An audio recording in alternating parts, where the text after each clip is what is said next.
Here we go. Here we go. Here we go, y'all. Episode 7 after show live stream. We are here. It's time to talk about it because we all want to know what the hell is going to happen next week. But we got to understand what happened this week before we even think about episode 8. Why? Because a lot went down in episode 7. A lot of stuff we didn't even think was going to happen. Yeah, y'all know what I'm talking about. Y'all know exactly what I'm talking about. Dante out here, he doing his thing in the streets. Monet doing her thing. Everybody out here just trying to make a living. That's all. That's all they trying to do. Is my audio good, y'all?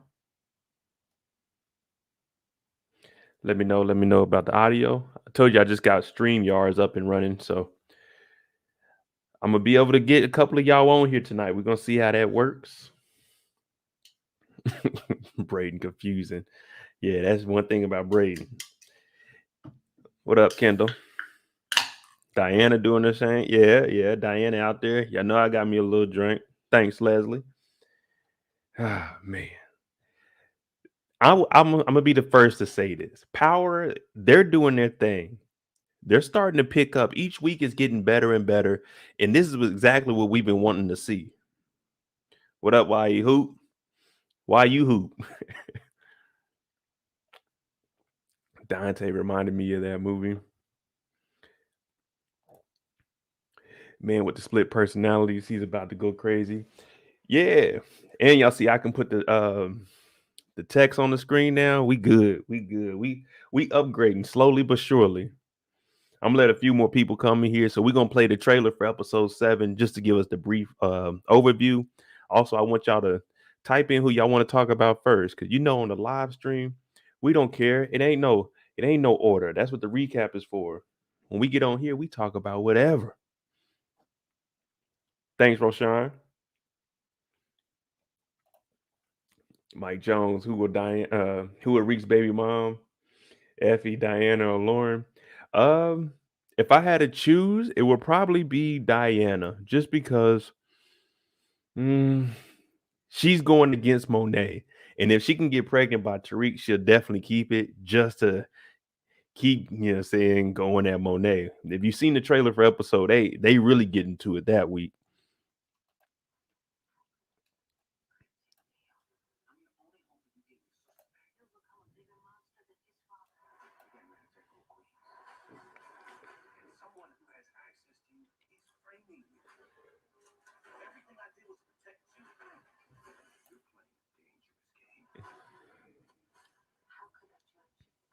Carrie hating. That's one thing about Carrie. Every time you see her, she hating because she trying to get herself up out of trouble. Let me go see what this poll is looking like. Will Monet ever tell anyone the truth? Y'all talking about LOL and no are the top ones. Well, that's one thing we do know. She ain't never gonna tell the truth. Let's just be real about that. Let's talk about how Carrie looks stupid seeing Tariq come back in class. All right. So we're gonna start with Carrie tonight. We're gonna jump into her early.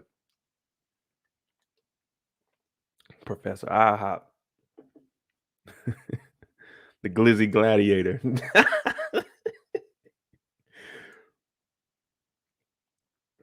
Oh man. All right. So we're gonna go on to Carrie. Let me see something. What we got for Miss Carrie tonight?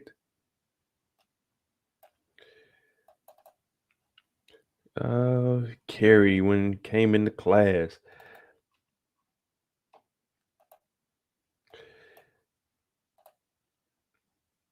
Now, every time we see Carrie, what is she doing? Carrie is covering herself. She has a lot on her plate. Now, we know she didn't do anything with the Jabari murder or Ramirez, but her being linked to Zeke is very damaging. We even seen when she had the little speech and she was up there freezing up because everybody on campus is hearing about that. Now, what I would have did was just deny it all until Zeke comes out and says it happened. Hey, you know what I'm saying? You don't have to. Hey, they said, listen, y'all. They said I used to be involved with Mariah Carey. I'm gonna tell y'all the truth. I wasn't. You know what I'm saying?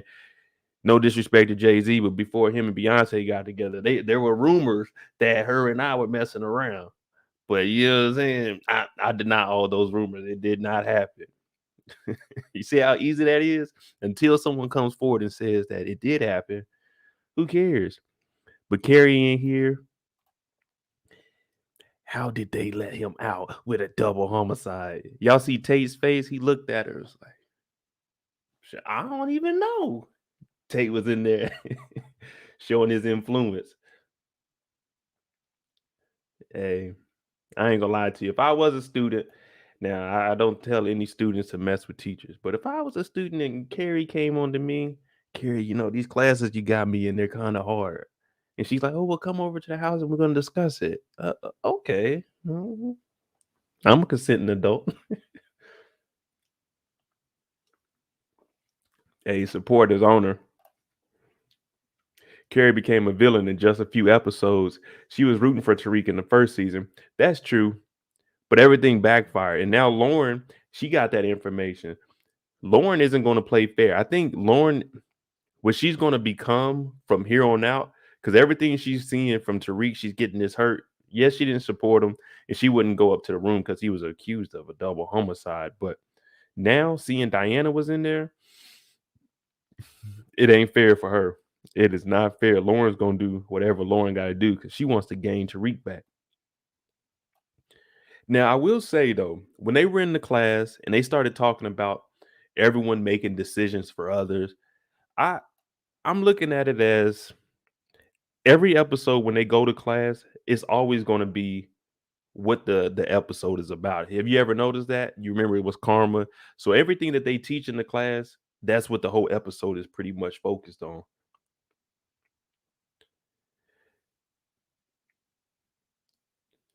Kendall, if she's with Tate. Now I did see a little thing. See, during the recaps, I don't bring in anything from the outside, but in the live stream, I did see something where they were talking about how Carrie was involved with everybody except for Tate. Tate's the only one she hasn't done anything with. But with Tate looking out for her, this may draw them closer, especially at the end. I think I have it where he was in the room talking to her, basically telling her keep your head up and stuff. I ain't got it, but he was telling her to keep her head up, and what he's really doing is a power move for him. He gotten back in her good graces by looking out for her. She got him as the plus one to come to the event. Now the dean, he didn't want it, and the dean was right about it. The dean was right. She was in here listening to them. What is it called? Clubhouse? I've never been in there. I guess you only got to have an iPhone. I don't use my iPhone for anything but music. But she in there, and what's her name? Brashandria, the one that set Lauren up, put them drugs in their drawer. But she in there talking about, I heard she was still smashing Jabari.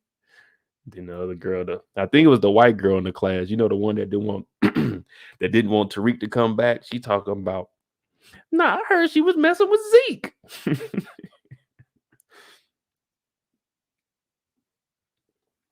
Uh-oh. Why Hoop said Tate about to not carry off. I don't know. The clubhouse. Yeah, she's on here listening to it. She got a little AirPod in. Tate come in. He like, I gotta talk to you, right? You know what I'm saying? Why they ain't invite me to this? Oh, she said she wasn't mad at her though. Hey, support. I don't know. I don't know if Tariq can handle her, especially with him being in the dope game. And we see that Brasandria, is that how you say it? Am I pronouncing it right? Brasandria? Brasandria? I don't know. I'm just gonna call her Keisha because that's her name. But I don't know if Tariq would want to deal with her. One, she don't know nothing about the game. I mean, she is an intelligent woman and she knows what she's talking about as far as school, but if Tariq is the one supplying drugs, she gonna be in there smoking up all the weed, drinking up all the liquor. Every time I'm in the kitchen, she in the kitchen. You know what I'm saying? Eating up everything because she got the munchies. Tariq already ain't got no money. Tariq just trying to find his way in the world. She coming in there talking about, hey man, you got some smoke for me?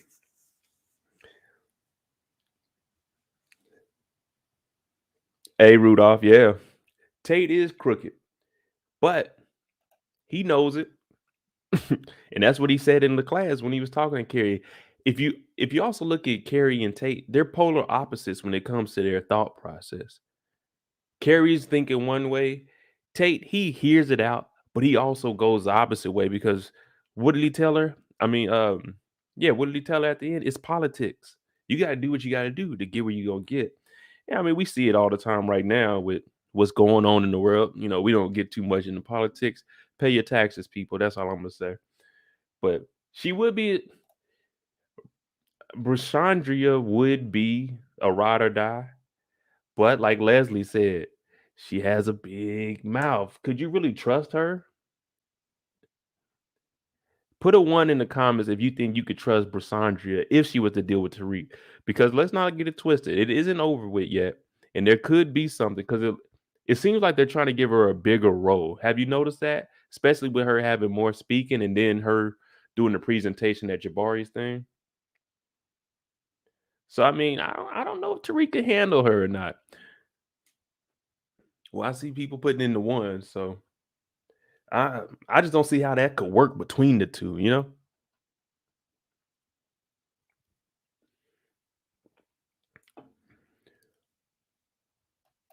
Hey, Miss Talkbox, I agree. Everybody is better than than Everett. That dude, oh man, you can't trust Everett. Now, he's holding it down right now at this moment just for the simple fact that Drew called him out on that. But when that pressure is applied, if Drew wasn't in that room, oh yeah, he telling. Detective Kevin, yeah. Drew Tejada, Ezekiel Cross, they're they're into the drug game, and I'm not sure what they were doing with them, but it was a shootout. And I seen Drew Tejada, yeah, yeah, my boyfriend. He did have a gun, and I don't know, like, okay, we need to go ahead and cut off these loose ends. And matter of fact, let's go ahead and talk about Drew. We got to clear up the loose ends. Uh huh. Where is it at? We jumping around tonight. Where is it at? I don't even. Oh, here we go. Good old Drew. He in the whip. He getting ready because he low key. He did slam. I'm not gonna lie. He slammed Kane. We're gonna get into that also when I go back to the meeting between Lorenzo and Kane, and then we'll go through that timeline. He did slam him, but at the end of the day, Kane was getting him on that ground. He better be lucky that Lorenzo was there. Now he goes on this hit because they got to tie up this loose ends. And since we're talking about Everett, Drew was supposed to do this. Now, there's a couple of things I was looking at on this hit that I didn't agree with.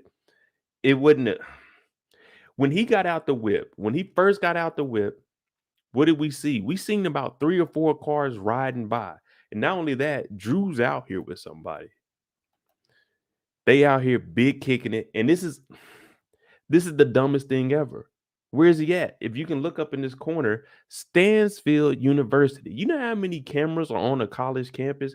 Not only the cameras that they have on the buildings, but they have the little police stations where you can go up to a phone and you can call, hey, 911, I need help. Campus security. He comes up here with a gun in what looks like a 2021 new whip. New whip, mind you. That the Tejadas, they don't ride in anything over 3 years old, but they pull up in this new whip, no no gloves on. This fool gets out, and what did I say in the recap? He needs to put on a Scully or something. Everybody knows that Drew Tejada is the only person with a dry ass box in New York City in 2022. He grabs a gun, no gloves, following them down the street. And this fool, to be the smart one in the family, he got his phone on him. He has his phone on him. Listen, people, when you go commit a crime, do it by yourself. Never, ever, ever take your cell phone with you because they can ping it. Oh, well, he's been messing with this Everett guy. Let's see where Drew was that night. Oh shit, his phone pinged right behind where his pinged during a text message. And Drew being in his feelings, which you got to take that heart out, people. When you gonna go slide, hey, we masked up. You got something over your head, gloved up, phone away. You got to take that heart out and leave it at the house too. Because when you going out there doing something, oh, it can't be no heart. You got to be out there ready to do it. You know what I'm saying? Hey, hey, I, Drew got NordVPN, so he's solid. Hey, yeah, get you a VPN. Cause Drew, when his phone pings, when they look for him, instead of being in New York, he's gonna probably have it saying he was in California or something. And they're gonna be like, why was your phone in California? But you weren't in California. Yeah, and then he gets up there. So he was a tough guy against Kane, but that heart got to beating. Now, I don't know if it was because of love that he had, or when he got there, he was scared. That's what it really seemed like. He ain't really trying to pull that trigger. Now, he did it in front of his dad when they got Keno, but you had to do that because your dad is right there. You wanted to prove yourself to your dad. But when you out here committing a murder on an innocent person, like Keno's in the game. When he dies, I'm sure the cops not gonna care who the hell Keno was. But if you kill a student at a college, a basketball player, oh yeah, they're gonna be looking for you. Especially we got Zeke, the star basketball player, injured. There's a rumor going around that he's messing with a teacher. There was a rumor that he was with the double homicide that killed a teacher and a cop. Oh, you killed this student. It's over with, Drew. It is over with. Not only they gonna come to me and they gonna ask me questions, and I'm gonna tell you straight up, I don't know nothing. Now I ain't in the game. I'm older now. Now, if I was like 24, 25 and they ask me, I'm like, oh hell no, I don't know nothing. But now they talking about, did you see something that night? I'm like, how much are we talking for, you know what I'm saying, for me to be a material witness? Y'all give me 100,000. I might take the stand. Your Honor, it was that dude with the box. I'm just kidding, y'all. I ain't no damn snitch.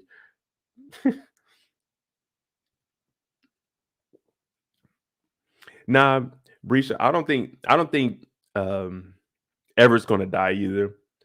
If anything, he's just gonna lay low because they didn't tell him to kill Drew. I mean, kill Everett. They told him to tie up any loose ends. So if he can trust them enough, then all right. But then again, I'm gonna give Drew some credit. Opening scene, he put a bullet in the man's head. He could be setting Everett up to do it at the house. And I'm not talking about do it, I'm talking about killing. He could say, okay, what are you doing? I miss you. His text message, I miss you too, on my way to see you. Now, he could do this so he can be in the house, make it pop, pop, get up out of there. But the only thing about doing that at the house, there's going to be a lot of forensics that you have to clean up.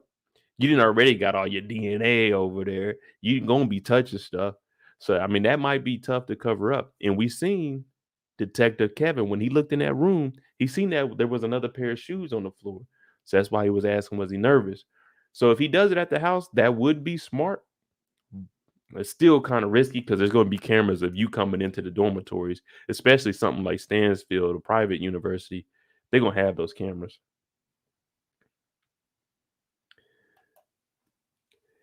They going to do him like they did their uncle. Hey, I mean, Uncle Frank, they got rid of Uncle Frank, but Uncle Frank was a real snitch. Uncle Frank got out of jail early.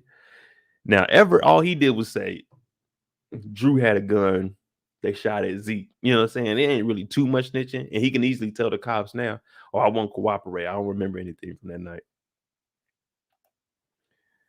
The campus is way too high. I say pin the murder on them. Ooh, I mean, they would have to do a lot to pin the murder on Everett. Because I'm sure he probably had an alibi. I mean, with the way Kamal is doing the investigation, and then the badge showing up in Tariq, at this point, they're not really even going to look at Everett for it because they pretty much have a lot of evidence to go ahead and pin that thing on Tariq. Lorenzo gonna have to murk EV. Um, yeah, I don't know who would actually do it, but I see that we're all in an agreement that Everett got to go. Elizabeth, it'd be better to pay Everett off to leave and lay low. It probably would, but at the same time, it's going to be tough for him, especially with trying to explain to his parents because he's in school. I don't know if he's on the full ride, probably a partial scholarship. He don't look like he can hoop like that, so I'm sure they're not cutting no full scholarship for a guy named Everett. So to tell your parents, "Hey, my dad, look, they gave me 20,000. I got to get up out the city." Hell no, you ain't gonna be able to pull that one off.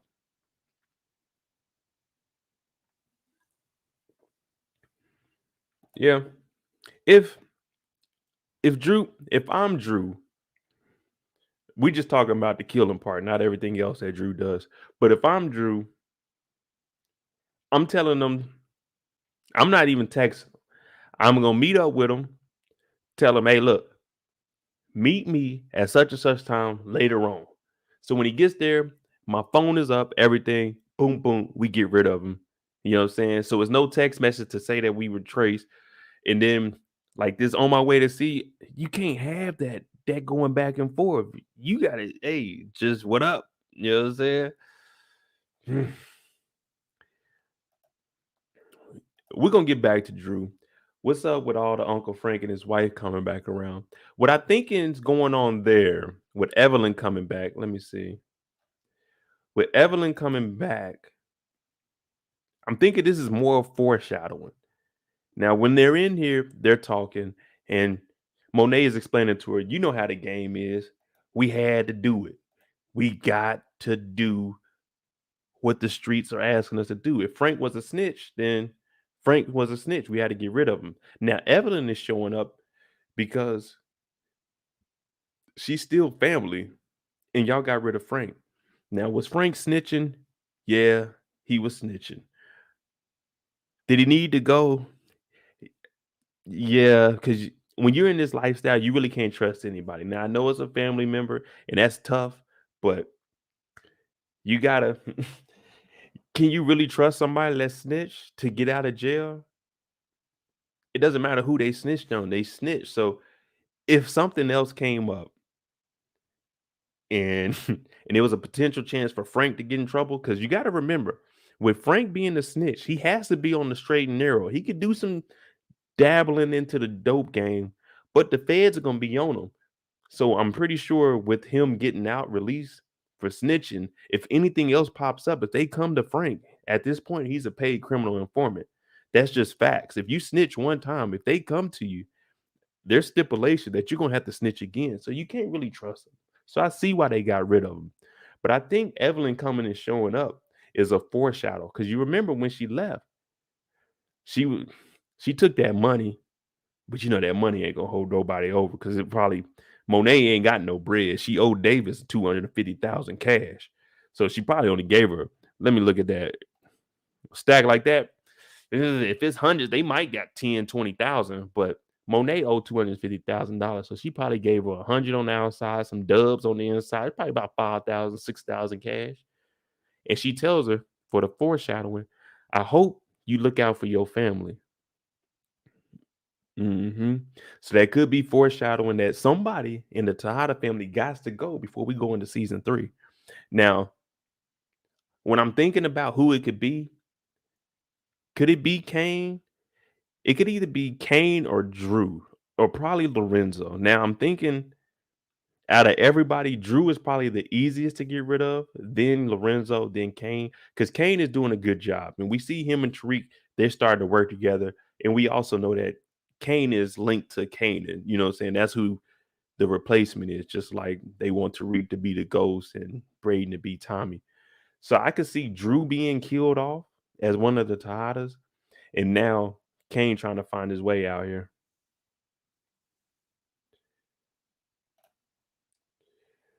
Who told Kane to take out Frank? Yeah.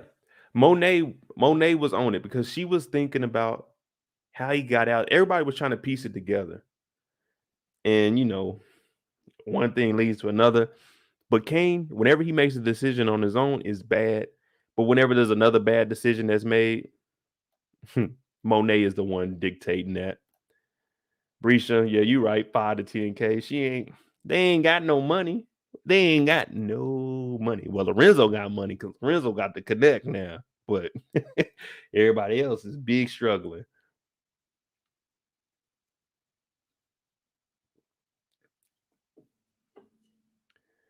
Oh man. So I don't know how Evelyn's gonna, how she's gonna be in this.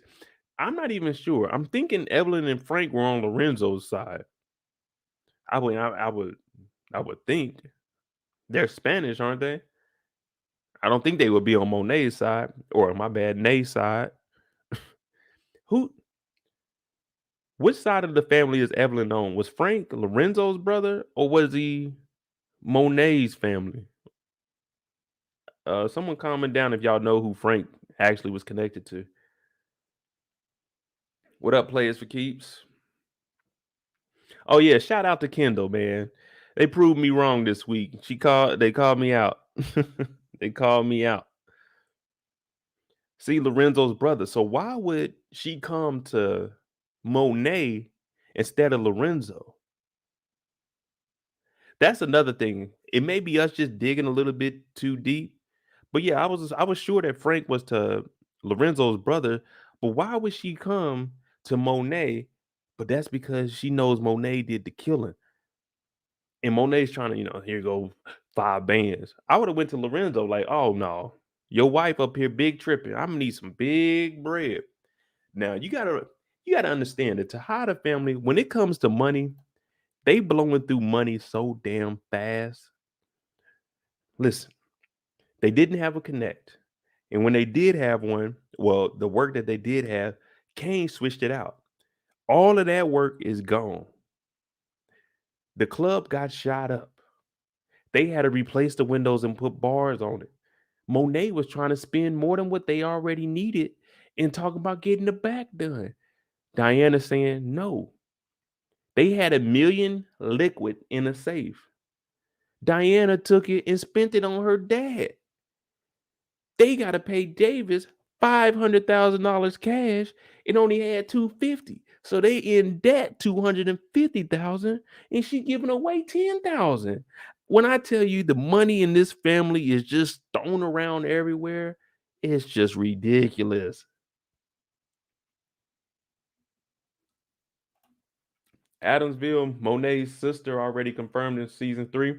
I'm gonna look that up. I heard something about her having a sister, but I'm gonna look it up, and if it's true, and I can see something on the line, I'm gonna make a video for it about this week. Wife to wife, she think Mrs. Hot is out, might be connected to Frank. Yeah, I can see that. Let me go talk to Monet because the wife should be understanding, but it is what it is. Oh man, Davis, he passed super rich. Did you see him pull up in that Bentley? Mm, mm, Bentley Bentayga. And that looked like the 2021 model, which is base model is 177,000. The souped up package is 244,000. I'm sure my boy had the top of the line because we don't do basic around here. You know what I'm saying? Pull up in that Bentley Bentayga.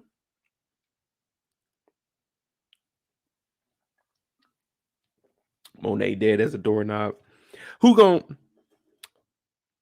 Who would have the guts to get rid of Monet? It'd have to be Kane. I think it would be Kane or Tariq or something like that. Lorenzo got out of jail because of how can I do it? There was basically tampering with the case. It was a dirty cop, and they were doing some things. So that's how he got out on a technicality. Because when they got all that information, that's why Diana went up there, gave $1 million to Davis to get him out of there. So he got out because it was a crooked cop, pretty much.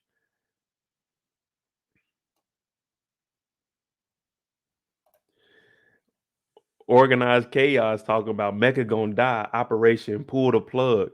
My boy, what you got? Some inside information? How you know the operation pull the plug? That's what the feds is talking about. Let me know. Let me know what you know. Operation pull the plug.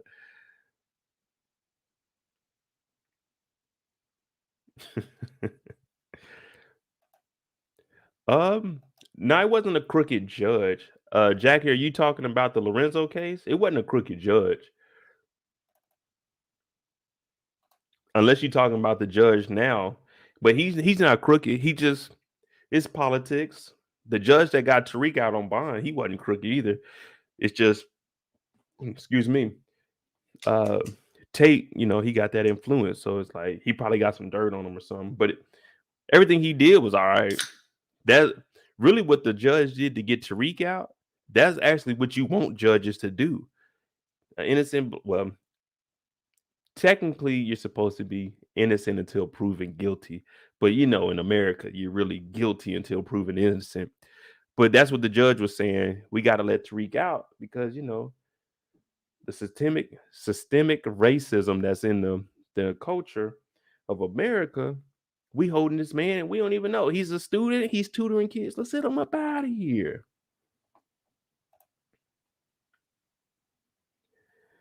All right, y'all. We about 160 people in here. Let's try to get the likes up. We had 32 likes. I'm gonna open up this drink. Let's try to get the likes up 160, at least 80. Halfway, please. Thank you, thank you, thank you. And we're gonna take it back to the beginning where Drew earned some stripes in front of his father. Hit that like button. If you're new, hit that subscribe button. Every Sunday night, we have live streams where we break down the episode, and it's just an open discussion. Talk about what you want to talk about, because this is a safe place and nobody is wrong. But if you are wrong, don't don't feel bad when someone corrects you.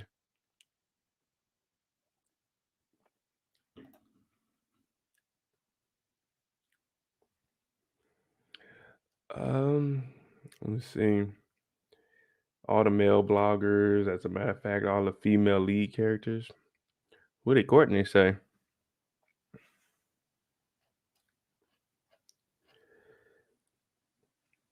I think we're going to see a Kane versus Drew. Now that would be interesting.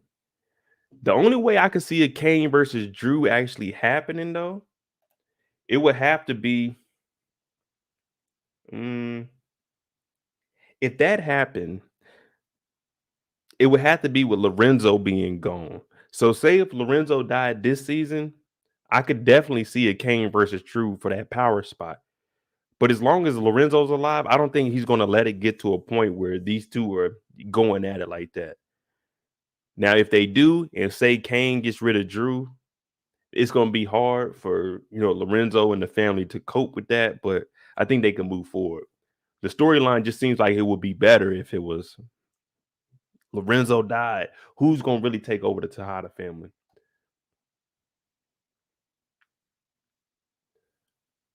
Miss Talkbox says Mount Everett gets killed.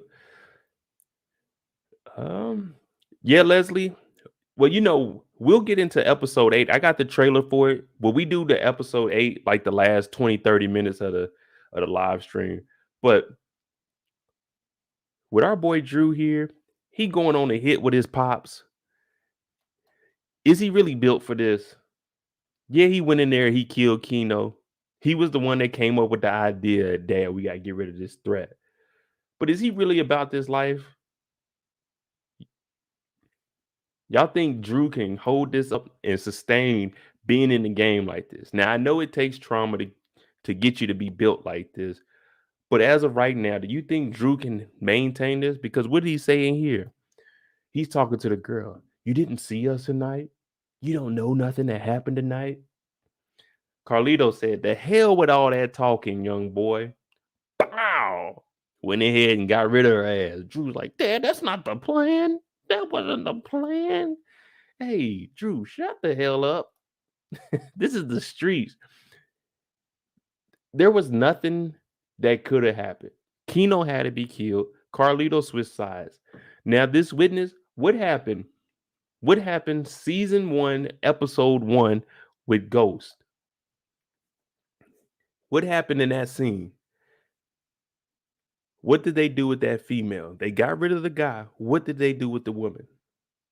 Let me know what y'all if y'all can remember episode 1. What did they do with the woman that they killed her boyfriend in the basement?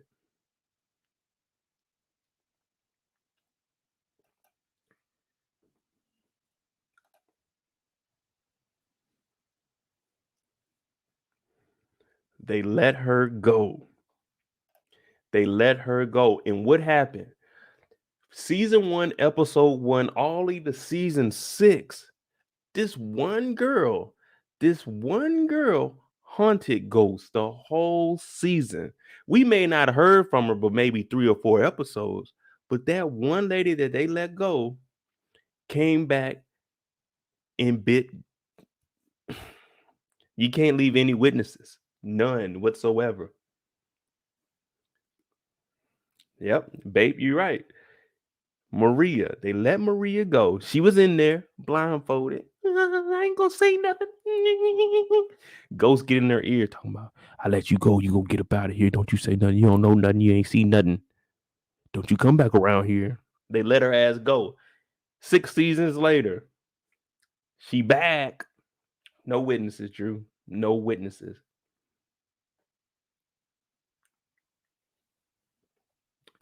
There we go. Blatant truth says the best.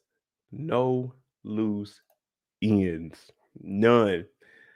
The moment you leave somebody out there, it's gonna all come back on you. See, she came back the last season. That's because when you leave them out there, that's what the police job is. The police job is to go out there and try to figure things out. Now, you got to remember when Power first started, what, 2013, 14? So it was way ahead of the social media stuff now. You look at the young Dolph case. I know I'm relating real life with this.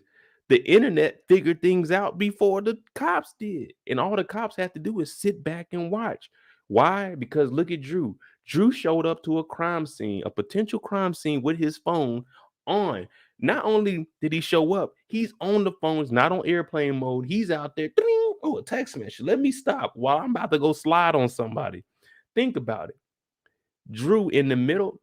Here he killed Keno with his dad because his dad is just like Mecca. They both told little Guap, stay off the damn phone. Drew, he comes here, no phone. They go and do a mission. They get rid of somebody. Drew on his own to clear up some loose ends has his phone on in the middle of it. He didn't know that that was Everett texting him. He's walking up, cling. Oh shit, who is this? Oh, I got a text message. Let me respond to it. No, put that phone up, turn that thing off. Drew, the type of dude, especially on that hit on Everett, he would have went out there like this, shooting that thing with his eyes closed.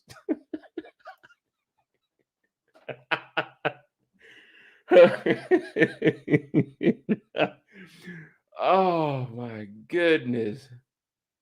Oh man. Oh, Drew out there. Pow, pow, pow. Missing everybody. You hearing car alarms go off. Oh my goodness. My bad, y'all. That's funny to me, man. Oh man. Oh man.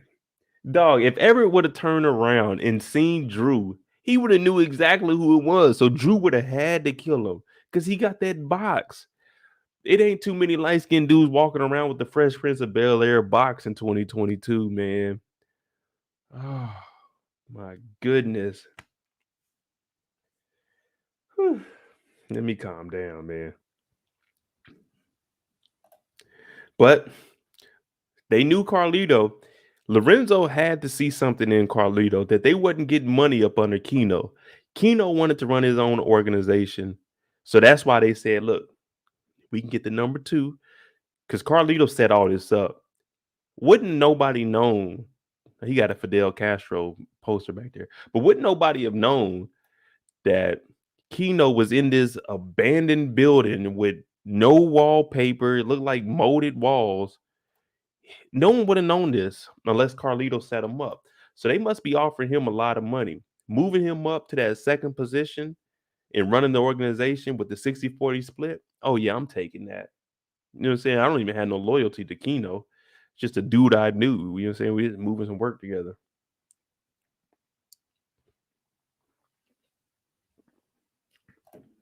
Organized chaos. I like that. Kane will kill Everett before Drew. There goes the Kane and Abel beef. Yeah, those two. Ah, man.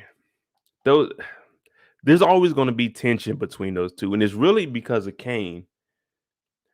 Lorenzo said that Kane, if he could just take his respect on the streets, he'll be fine with that. Let Lorenzo, I mean, not Lorenzo, let Drew run this organization because he has the brains behind it. He's actually going to think things through. Now, we can say with Drew thinking things through, we got to give him a little bit of credit for not killing Everett, because if he would have did that, it would have been bad. All eyes would have been on the Tejada family.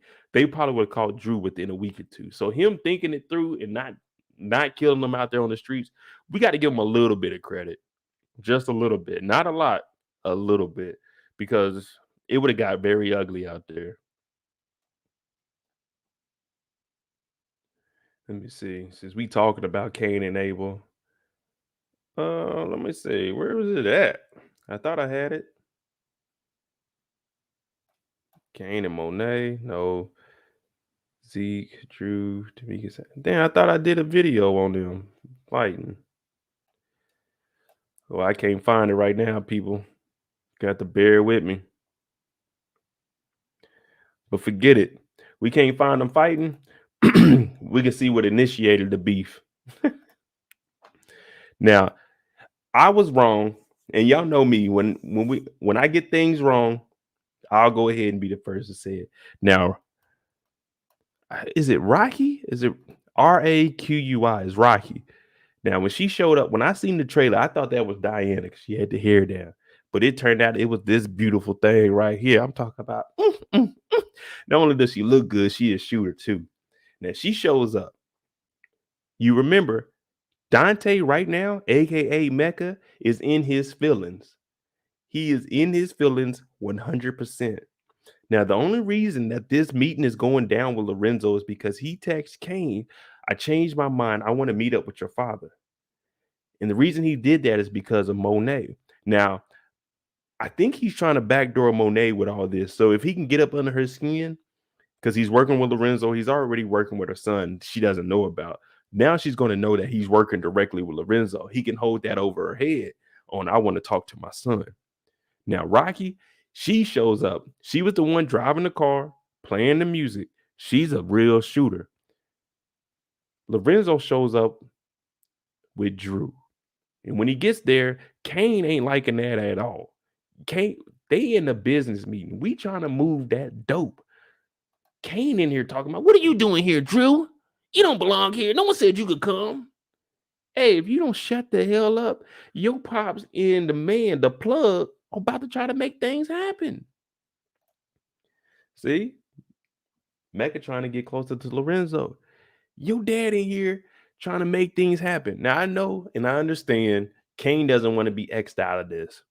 We get it, Kane, but still, you got to shut up. That little personal beef you got with your little brother, you gotta dead that. Because business, money talks, BS walks. Now, when they get in here, she like, did you know it was two people showing up?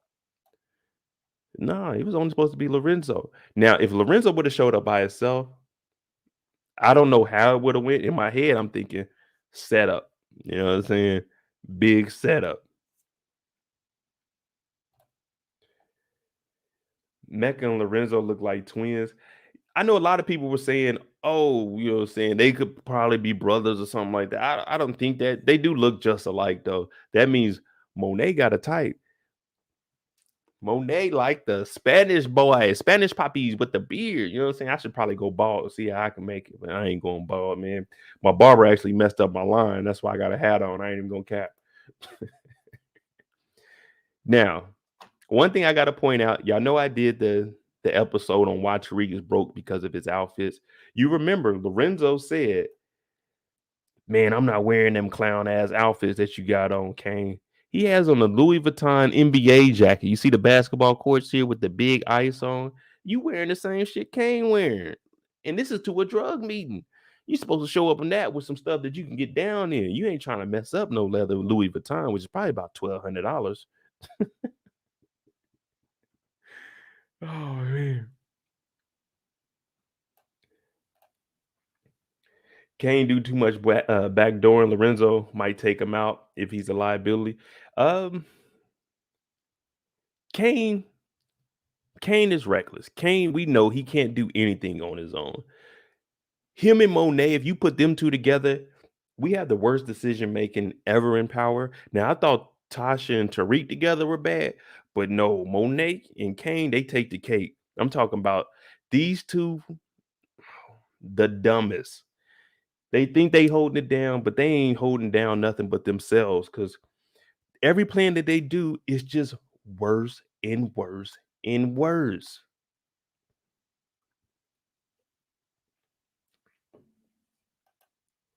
Said Mecca not Hispanic. I don't know what Mecca is, but Dante Spears, he looked like no, matter of fact, Dante Spears, ain't he the one that was in what's that TV show my mom watched? Grey's Anatomy. I think he's Spanish, ain't he? I don't know. They look alike though. Light skin brothers. Just put it like that. She like them light skinned brothers with the beard. You know what I'm saying? Especially the ones in illicit activities. Now, we did get a backstory on Mecca. We're gonna get to that. I'm gonna try to finish breaking down and give like what I think is gonna happen between these two here. But they show up now.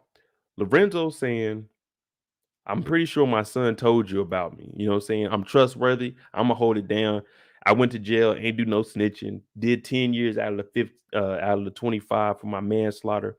Now you got to remember, Lorenzo didn't go to jail for drugs. Lorenzo went to jail for manslaughter. Now there is speculation that he was in the dope game, but they couldn't charge him with any of that. Just like Ghost, you know what I'm saying? They thought he was in the game, but there was never any way to actually link him to that.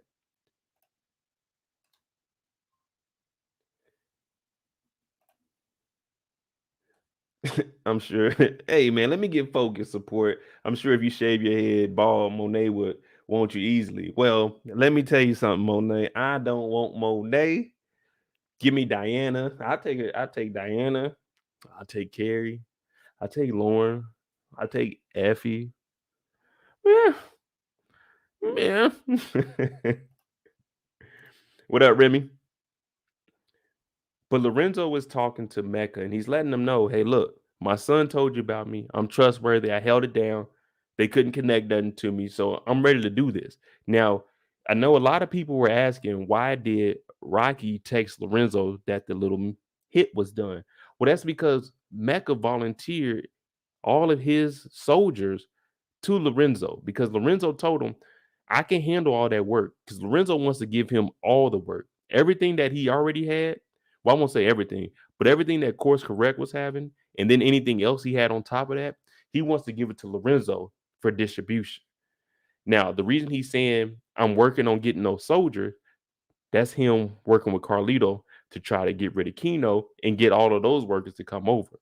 Now, Mecca volunteers his hitters, which is Rocky who leads them. And that's why she texts Lorenzo at the end of the night. Now, they're saying, why didn't Mecca text?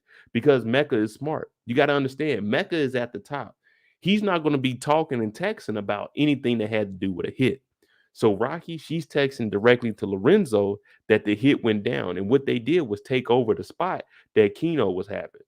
Once you get rid of all those workers, now any of the workers that did survive, hey, you up under Carlito now. You see what I'm saying? Mecca is calculating and he's playing it all out in his head. He's thinking, if I do this, I get Lorenzo to work with me. I have some pull over his head. I already got Kane up under me. Now, Kane may be a little bit defiant because he said that he was only going to work with Kane. And now he's working with Lorenzo. But at the same time, Kane ain't got no work. What's Kane going to do? You tell me an instant where Kane actually has one-on-one with Mecca where he's able to do anything. The chef is always around, and we know that chef is going to do whatever needs to be done. Now we're seeing Rocky. She's not just a driver playing the music. she's holding it down. She a killer too. But we do see they come up with a deal. Mecca's gonna lend his soldiers to Lorenzo so he can get new soldiers and also so he can solidify himself to be able to move that work. They make that deal, and you see Kane's face at the end of it. He looking like, man, what the hell? Hey, Kane, you just gotta chill, brother. You just gotta chill, man. Look at him. He hating. Drew showed up. His dad got to connect. Mecca's trusting everything but Lorenzo. What does Kane have? He doesn't have anything. Him and his mama, they about to be out here struggling in the streets. Y'all know it. Chef is Mecca's ghost. When something big happens, that's when we'll see Chef. Yeah, so I don't really know. From what I've been looking at it, I'm thinking the chef has a larger role. Yeah, Mecca was. We're gonna get into what Mecca's background was. Yeah, Mecca's the big time boss, but the chef, he's noticing everything, all the little things, and he's going back and telling them. Now he could be a number two, but then in my head, I'm thinking he may be a little bit more powerful than just the number two. He may actually be the business partner, but he lets. If you look at it as a corporation, they're both in here. One's the president. Mecca, he's the voice. He's going out there. He's putting feet on the ground. He's talking to people, negotiating things. The chef could just be, hey, a silent partner, but he's a real killer. I don't know.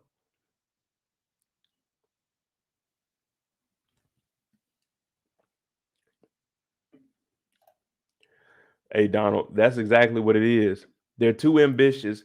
They want to be bigger than what they actually are. Like y'all got to just chill and let this thing work out. Now let's jump into. I say I'm gonna go to Mecca next. No, my bad, not Mecca. We're gonna take the Mecca hat off and we're gonna put on the Dante hat because what he's doing right now, he's in his feelings. And I knew last week when he did all of that, when he was talking about, oh, I want to see my son, I'm gonna do this and this. He's using his feelings. I told y'all with Drew, you got to remove that heart when you out here working. When you got that heart, it's gonna be hard for you to move around in these streets. Now, our boy Ezekiel Cross, you know what I'm saying? The future of the NBA, the Russell Westbrook of the NBA, you know what I'm saying? It looks good, but is he really good? No, he's not. Now, he's out here working on this jumper. One thing I've seen, and I'm going to point this out, I don't think anybody else has really noticed it. Whenever we see Zeke practicing on his jump shot and all this working out stuff, he's always in the paint. Now, Zeke's probably about 6'3, 6'4, maybe 6'5. You need to be working on that perimeter jump shot, brother. You need to be working on that because you're going to get in that paint and they're going to treat you like a little boy in there. My boy Zeke going to be a 30-year-old rookie. Let me see. He's 23 now. So Zeke will probably be 24 if he makes it. You know he didn't show up to meet the damn scout. Oh yeah, Mecca when he showed up, the Jason Kidd of the NBA. Damn, y'all going in on Zeke. I was just joking around. I mean, he ain't gonna be that nice, but damn, Zeke looks slow. Hey, let Zeke live, man. Let Zeke live now. But let's get into how naive and stupid Zeke is. Now, Mecca's been watching him. I told you, New York is probably different, but where I grew up in Kansas City, ain't no one pulling up with no Porsche. If they pull up in a Porsche, we all looking like, damn, who got a damn Porsche up out here? Now, he had the Porsche Panamera, it looked like the basic edition, but he's been watching him since last week when he sent that text message to Kane about, hey, I want to meet your pops, because he's in his feelings. Now, Zeke's not aware of his surroundings. Dante shows up. He talking about, hey man, you want to play some one-on-one? I would have said, nigga, what you got a leather Carhartt on? Hell no, I don't want to play one-on-one with you. You out here in a leather coat talking about let's hoop? No, sir. I'm just working on my game one-on-one. But but Zeke's out here. Now he's talking about, hey man, you got one foot that's bigger than the other one by half a size. He's like, how'd you know that? Well, Zeke, anyone could Google that. I'm pretty sure someone's brought that up, especially if you're a big time star like this. One of the sports commentators probably said, "Oh man, Ezekiel Cross, man, he's very unique. He got one foot that's bigger than the other by half a size." Well, damn, that's weird as hell. You got to go in there and buy an 11 and a 10 and a half.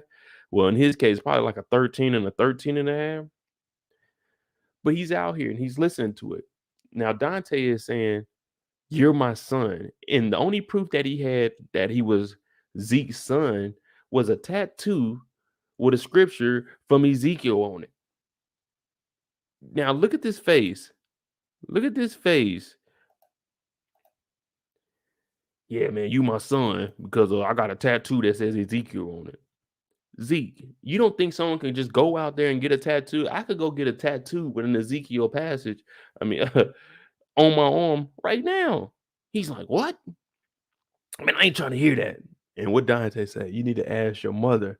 Now, we never met who his mom is, other than Monet being his auntie. So I don't know if they're gonna bring her in, but I doubt it because they told Zeke not to go down there and talk to her. Zeke is just, I don't get it. Let me know. One's in the comments if a random light-skinned dude that looks like Rick Fox came up to you. No. We're gonna make this simple. If you're outside and a random man comes up to you, looks nothing like you, 10 shades different than you, and he tells you you're his son or daughter, are you believing that? One's for yes, two's for no. I guarantee everyone's gonna say no. No one believes. I, I would have heard this from Dante. I said, "Dante Spears, nigga, my name is Ezekiel Cross." That would have been the first thing, especially someone like Zeke. I'm sure he would have said, "Man, my last name Cross, your last name Spears. We ain't family." The timeline and everything is all off too, though. I know a couple of people were asking me, when did Zeke actually move in with the family? Now you got to remember, Lorenzo was in jail. He did 10 years. Zeke is 23, so 10 years from that, it put him at 13. Monet said she got pregnant with him at 16. So 16 plus 23 is what, 49? Am I right? 23, 9, carry the 1, 49, yeah. So she's 49, Zeke is 23. That means Zeke would have had to come back as soon as Lorenzo went to jail. So that means he came in about middle school, maybe right before high school, and he's been living with the family. Monet is 40. Ain't no way. Ain't no way. I'm not, man. Look, I ain't the best with math, especially after I had a couple of drinks. Let me see. 23. Oh, 16, 39. Yeah, y'all right. My bad. That's my B. I'm over here adding the 3 over to vote. Yep. 23 plus 16 is 39. Ain't no, man. Let's cut it right now. We might end the stream because ain't no way they got Monet at 39 years old. I'm 36. Mono. Monet looks every bit of 50 plus years old. Damn. They could have had, man, cut it. I'm 36. Ain't no way Monet is supposed to be 3 years older than me. Ain't no way Monet is 3 years older than me. Nope. I'm not believing that. Y'all not believing that.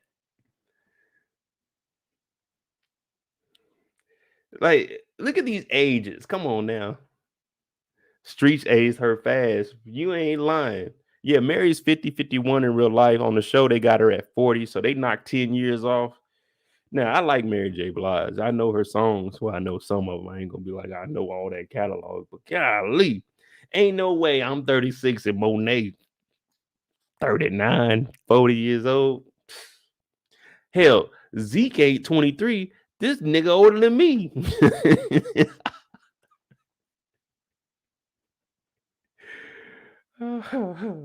Thank you, Miss AP.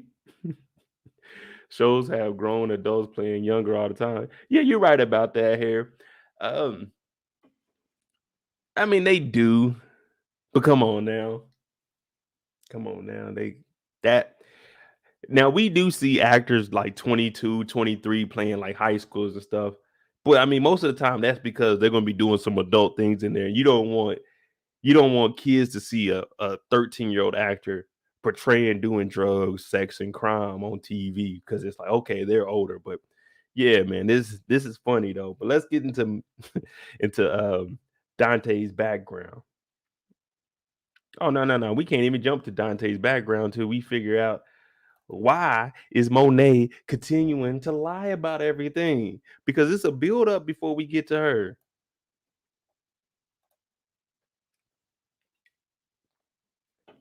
Yeah, Lauren, 28, 29 years old. Yeah, she old. I remember her and everybody hate Chris. I like, oh, look at her. But look at her, she all grown now. All these people are old, man. Hell, Diana and Lauren look way too old. All those bags. I mean, they attractive women. They just got the older actors. I think it's with everything that's going on. 50 was close to DMX.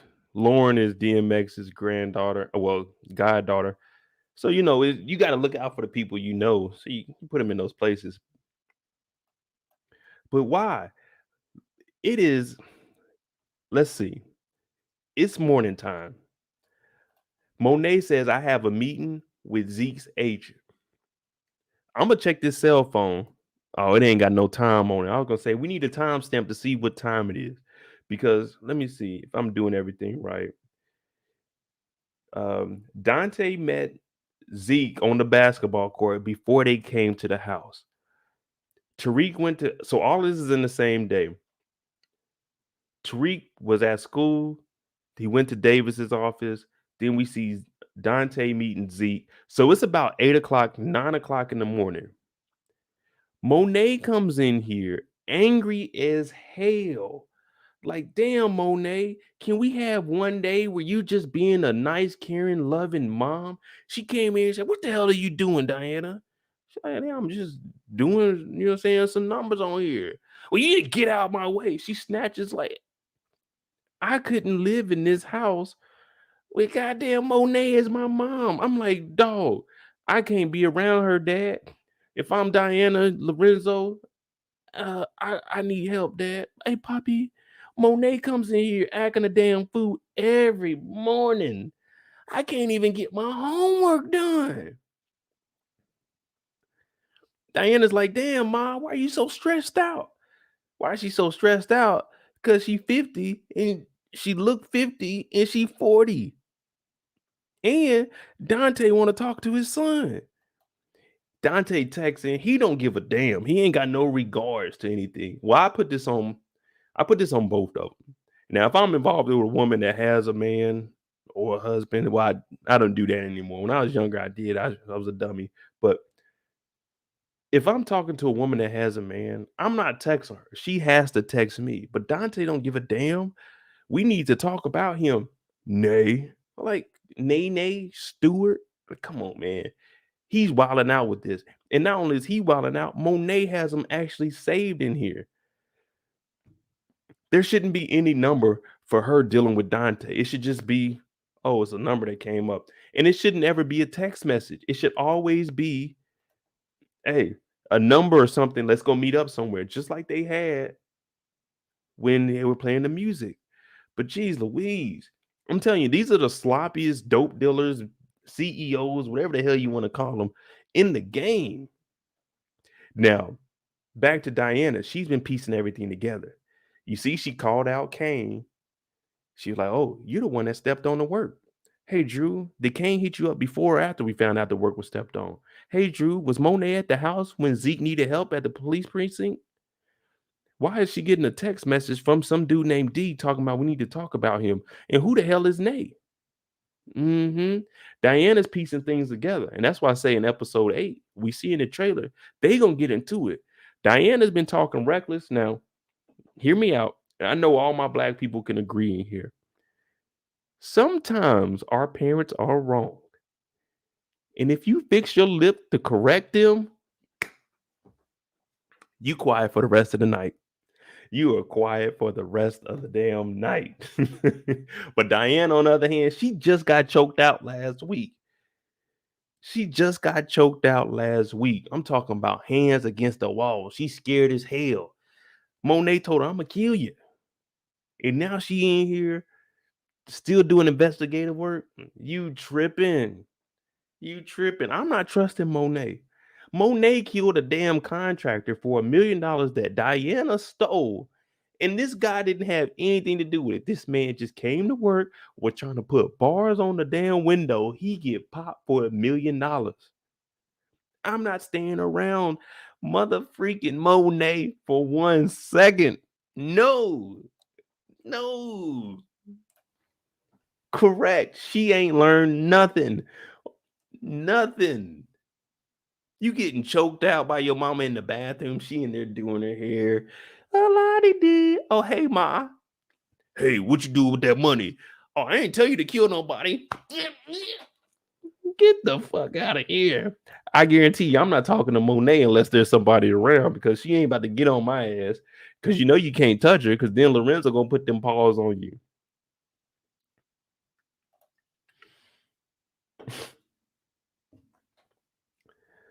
Diana grown now. That's big Diana. Nah, that's big horny Diana. Big loose mouth Diana. She over here talking regular to Monet getting choked out and then going over to Tariq's room. We're gonna get to that a little bit later. She going to Tariq's room wilding out too.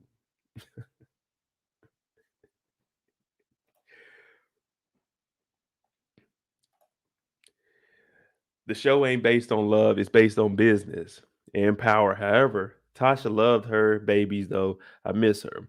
Yeah, I will say Tasha loved her kids. It was totally different. In the Power universe, let's see.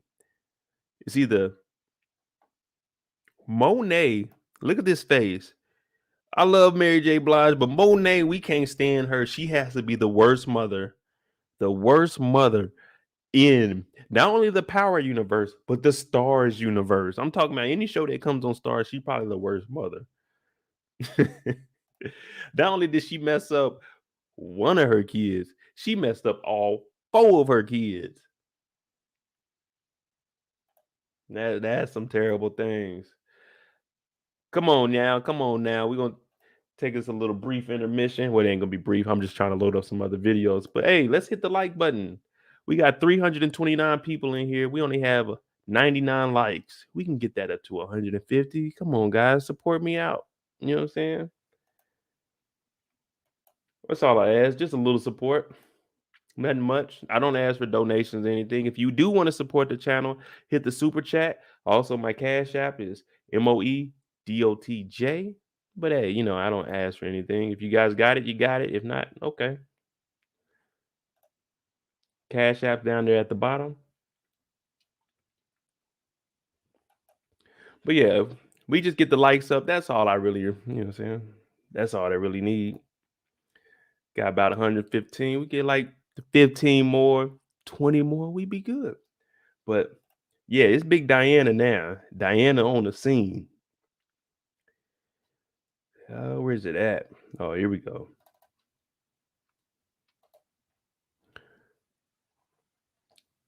Now, I never got the college experience.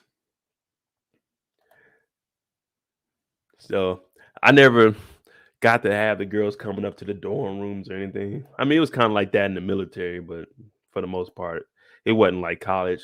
I mean, then again, it was just people had money, and you know, college, most people are broke. But Lauren, she's trying to find her way back in Tariq's good graces. She shows up to the room. Tariq, I really want to talk to you. Now Tariq playing it cool though, because he in the power position with her. Can't tell him nothing. But she's over here. She's basically trying to apologize, saying that she didn't support him and she wished that she could change that. Diana shows up though, and y'all said she's big Diana now, right? Mm-hmm. Well, she big horny Diana. Tariq basically tells Lauren straight up, "You didn't support me." You know what I'm saying? And my lawyers, they also saying I can't talk to you right now. What we gonna do about that? He slams the door on her. That's what we gonna do about it. Lawyer says I can't talk to you, Lauren. I'm sorry about that. Plus, Lauren is the reason Tariq is in all this. That damn wire she wore. How could you let Carrie, and we see that Carrie was written down as her legal representation, but she's not no lawyer right now. How you let a teacher come in there and tell you, hey man, you just need to wear this wire? Hell no. Even if I was naive, I still would have went and talked to my parents, like, hey ma, uh, Carrie, you know my professor, the weird one, she talking about I need to wear a watch that got a wire in it. My parents would be like, hell no, man. Anybody that wore that wire would be silly as hell. They talking about, hey man, you got this Rolex. Okay, it's a Rolex, all right. I'm about to dip this thing in water. So when they be like, we couldn't get in the recordings, I'm like, oh shit, that shit was defective, but I'm gonna keep that rolling. I tell you that. I'm gonna get over on the law. Now, you know Lauren was hurt because Tariq told Diana, oh yeah, you can come in. He said it casually too. Oh, yeah, you ain't bothering nothing. Come on in. Then he slams the door on Lauren. So Lauren seeing that Diana's in there, she don't even know about Effie right now. But seeing Diana in there, you know that hurt. That heart dropped. Like, damn, he's really gonna treat me like this? Well, technically you treated him like that at first. You didn't want to come talk to him because you thought he was a murderer. But Diana comes in here, and like y'all said, big Diana, yeah. What does she do? She tells Tariq straight up, I'm going to school, but I wanted to come to school with you, Stansfield. Tariq talking about Monet ain't gonna let you do that. She said, I know. But whatever we do, let's keep it between you and me. Tariq like, shit, the hell, I don't care. You know what I'm saying? That's what we doing then. Hey, let's get it then. Now, you know, you can't two adults consenting, you know what I'm saying? She come over, she throwing it at him. She got Tariq when he was in a vulnerable state. That's all I'm gonna say.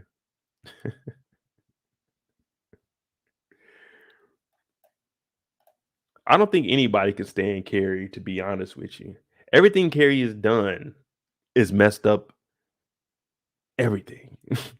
Everything Carrie does. You look at Carrie. Okay, what's Carrie about to do today?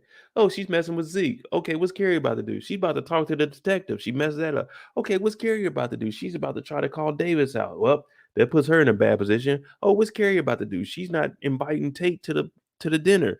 Oh, Tate got to come save her. Everything Carrie has done since we first seen her, she's been messing up. Oh, she's addicted to sex. What does she do? She goes back and lets Jabari smash after she knows that Jabari was smashing one of the teacher assistant. Carrie just don't give a damn. Carrie just don't give a damn.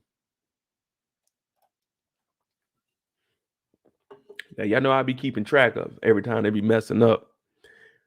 And you heard Davis. I don't know whose bone you ain't had inside of you. Damn, Davis don't be caring, bro. All right, so I got the StreamYard to work. I'm gonna try to bring some people on. You guys got to bear with me. You got to be on your camera though. If you're gonna get on here, I gotta have you on the camera. I gotta see so there ain't nobody trolling. So I'm gonna try to bring 3 or 4 people on since we're at about 7, what, hour and 15 in. So if you do want to get on, I'm gonna send the link in here. Let me see how I even do this. I'm gonna put the link in the chat. If you want to join, join. But like I said, you got to be on the camera. I'm gonna try to get the audio and everything to work. This is my first time doing this, so bear with me, people. Bear with me. If I don't see anybody joining in, then you know what I'm saying, I won't bring it up again.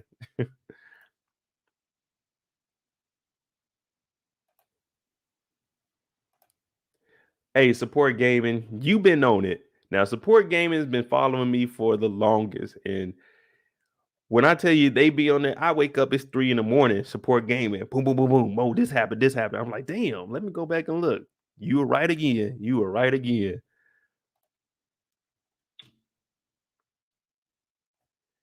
All right, I dropped the link to StreamYard. We're gonna see how this works. And I'm gonna try to bring you guys in.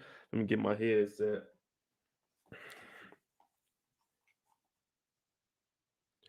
Ain't nobody getting preg. Well, shoot. The way Diana carrying on, Tariq don't give a damn, does he? Let's see. Tariq smashed Lauren 2 episodes ago. He got Effie last episode. Diana, damn, 3 weeks straight. Tariq doing better than I am out here in the game, especially when I was his age. All right, we got Kobe about to get in. Hold on. Oh,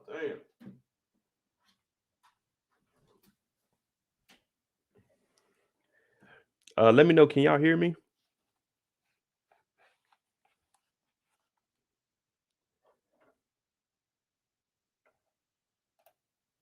I don't even know who this Kobe guy is. Let me see. He got do rag on. Let me know if y'all can hear me though before I open this up.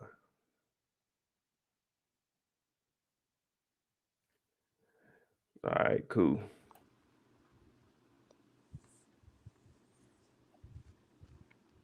What up, Kobe? Hey, what's up, bro? How you doing? I'm good, brother. What you got on the show? Man, hey, a lot of crazy stuff been happening on the show. I for sure think one of the Tejadas gonna die. One of them gonna get dropped. There's too much stuff going on for one of them not to get picked off, you know. And Mecca, he on his demon time. He got Monet in the chokehold. She not thinking right, and you know how she is. She feel like she gotta be in control and have power over everybody. So she just in the pickle. Kane, he's still on his high head stuff. And Davis, as always, finessing. He in the Bentley truck last season. He was in the Lamb truck. It was next with him, man. But hey, somebody gotta go, man. Somebody gotta die. Somebody gotta go. And one more thing, though. I don't like how Drew was lurking on Everett at Stansfield now.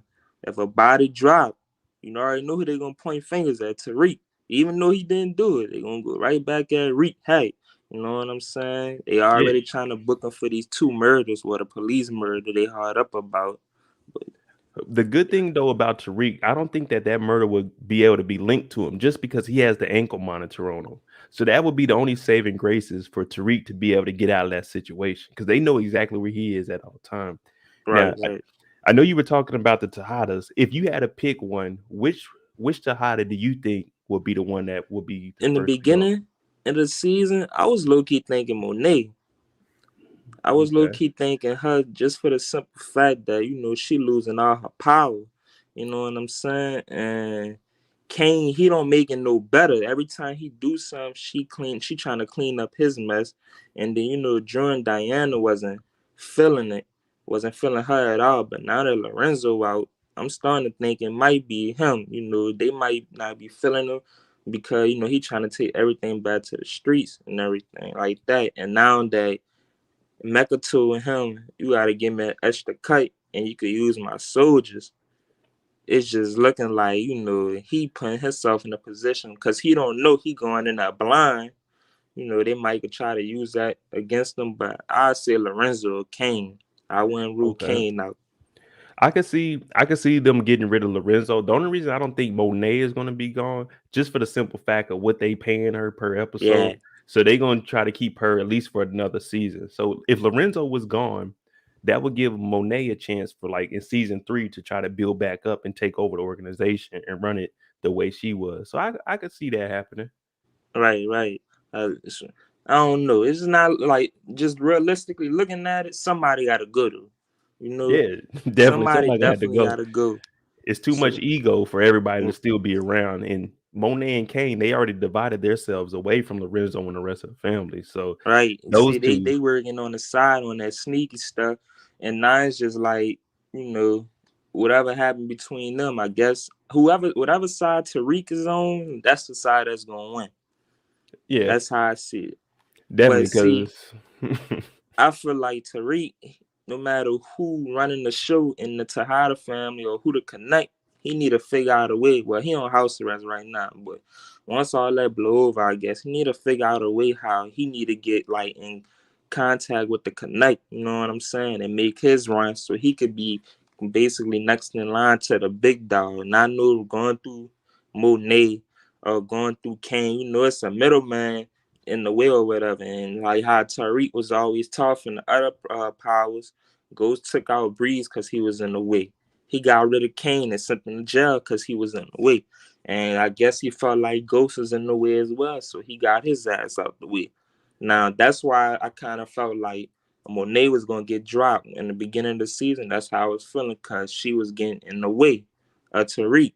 You know what I'm saying? Besides Kane, which is obvious or whatever. But that's how I was feeling. But whatever going on, he gonna have to get somebody out the way. And you know Yeah, how Tariq is. Like, technically, I don't really think he be trying to kill anybody, but because every time it come down to him killing somebody, this man got to have a conversation with them. You know what I'm saying? It's always like a long process and everything. yeah, And he so, ain't just going out there doing it and going about his business. yeah, you know what I'm saying? He really not trying to go that way, but I guess as time go on, the more he get deep into the game, you know what I'm saying? Certain players, he just gonna have to knock their ass out the way with no explanation. And Yeah, then oh, my one bad. thing I like to say about the three girls, we already know Effie she a hustler, so she always gonna look out for herself, for whatever reason. Diana, she kind of, to me, she feeling like, it's feeling like she been thirsty a little, like she falling in love before bro even put it on her. You know what I'm Well, that's saying? because Monet's been holding her back. We see Monet hasn't let any of them actually be kids. So all we got was Diana at 19 years old. So I'm pretty sure she was sheltered the whole time. Because you got to remember, at one point, Monet was actually holding it down and running things. So Diana, she wasn't letting her out like that. But now she's getting that little bit of freedom. Right. She acting a damn fool, especially because her and Monet, she's starting to see Monet as, hey, what are you doing out here? You didn't want Lorenzo to be home? So she's really out here starting to express herself. And it's like she gotta find out the order and learn for herself. She gonna have to find out herself. You know what I'm saying? So that's how I kind of see it. And then Lauren, she just pulled Lauren. Like she don't. The problem is with her, she don't know anything. So since she don't know anything, she didn't got herself put into a situation because of Milgram. You know what I'm saying? And she the common denominator as well, huh? With her love, whatever situation she got going on. So hey, she might get dropped too. But I seen the previews of episode 8 and how Jenny was saying was Lauren was in trouble. I don't think they'll knock her off just because they mentioned it like that. Like in the trailer, like that would be like a little too much of them foreshadowing it, like, oh, Lauren gonna die. You know what I'm saying? So Yeah. Hey, thank you for logging in and getting on here with me. I'm gonna start doing this a little bit more. I'm gonna do the episode 8. I'm gonna try to get through these other people, and then once we do that, we'll break down episode 8. I might bring callers back on towards the end after that. So all thank you for right, calling cool, in, man. bro. I'm about to subscribe. I just came across your page, like just scrolling through, cause I'm like a huge Paolo fan, and all into these drug dealing shows and everything. And I was Yeah, looking man. through Mark Dark stuff, and then I came across you. But I'm gonna definitely subscribe and Hey, everything, shout out man. to Mark Dark. That's the big homie, man. He been Yeah, holding it for down. sure. So yeah. But all right, bro. Uh, Thank you. all right, thank you, bro. I got you next, Evo. What's going on, bro? Yo, what's going on? What's up, bro? What you got on the show? Well, first things first, I'm a subscriber as well too. Thank you, I'm too brother. sure if it is you understand my accent. From all the way from Trinidad. Hey, okay. Yeah, man.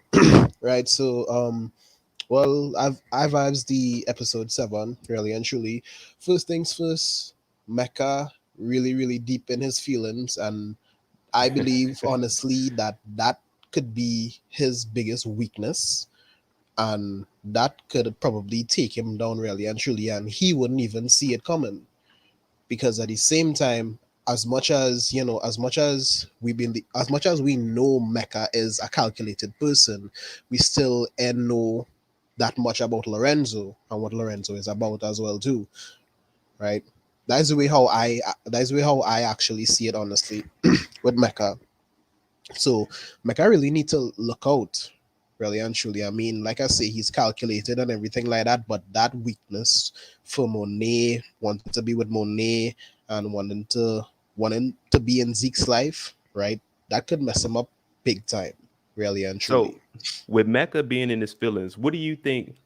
What do you think would be one of the ways that they could potentially get to him? Since we are exposing that his heart is his weakness. So, which one way that you think that they could get to Mecca? Hmm. Honestly speaking, the way how I see it, I would look at it this way. Remember, in I'll just use from what it is I saw in the episode 8 trailer breakdown, right? Where Monet and Diana got into a real heated argument, and Kane had to stop them. Now, from what it is I'm trying to understand, Diana actually putting the pieces of the puzzle together, right? And she getting to find out, okay, this person, this D, who it is, been texting Monet with regards to whoever, right? Get to find out that Zeke that they're talking about. Yeah. The only problem is that um Kane does not know Mecca as Dante, because what I was about to say was that Kane could have used that to his advantage as well too, because Kane being like exiled from, like, well, not fully exiled, but like, like he being taken out of everything, he gets scratched out from everything since Mecca decided to give Lorenzo all of his weight now, right? So I was thinking to myself that Kane could have used that to his advantage, but when it is I now start thinking about it, Kane doesn't know that Mecca is Dante, right? He Yeah. only The knew only him as Miss person, Mecca. yeah, no one knows Dante except for Monet and Zeke at this point. But Monet's been downplaying it, saying she even told him, "Oh man, that guy, he's just a scam artist. He's trying to get some money." But I, I don't know. For them to get rid of Mecca, then that would make everybody go back to the Tejadas to be the enemy.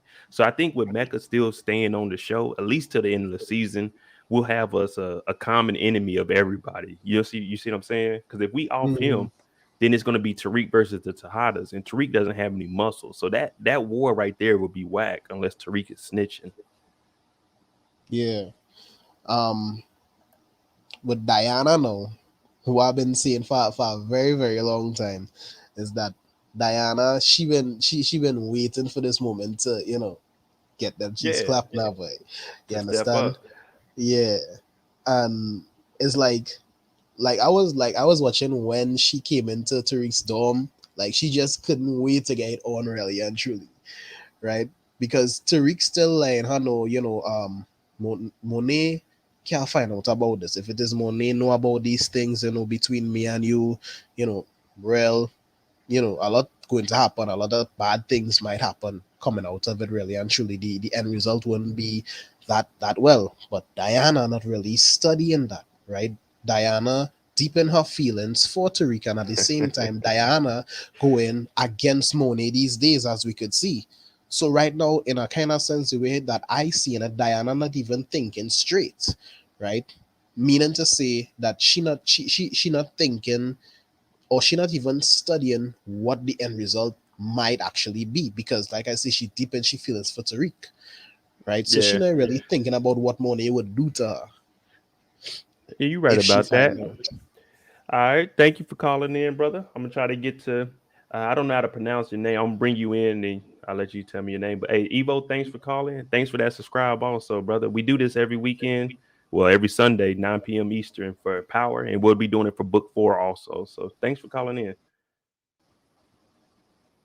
No problem, man. Thanks. All right, thank you, brother.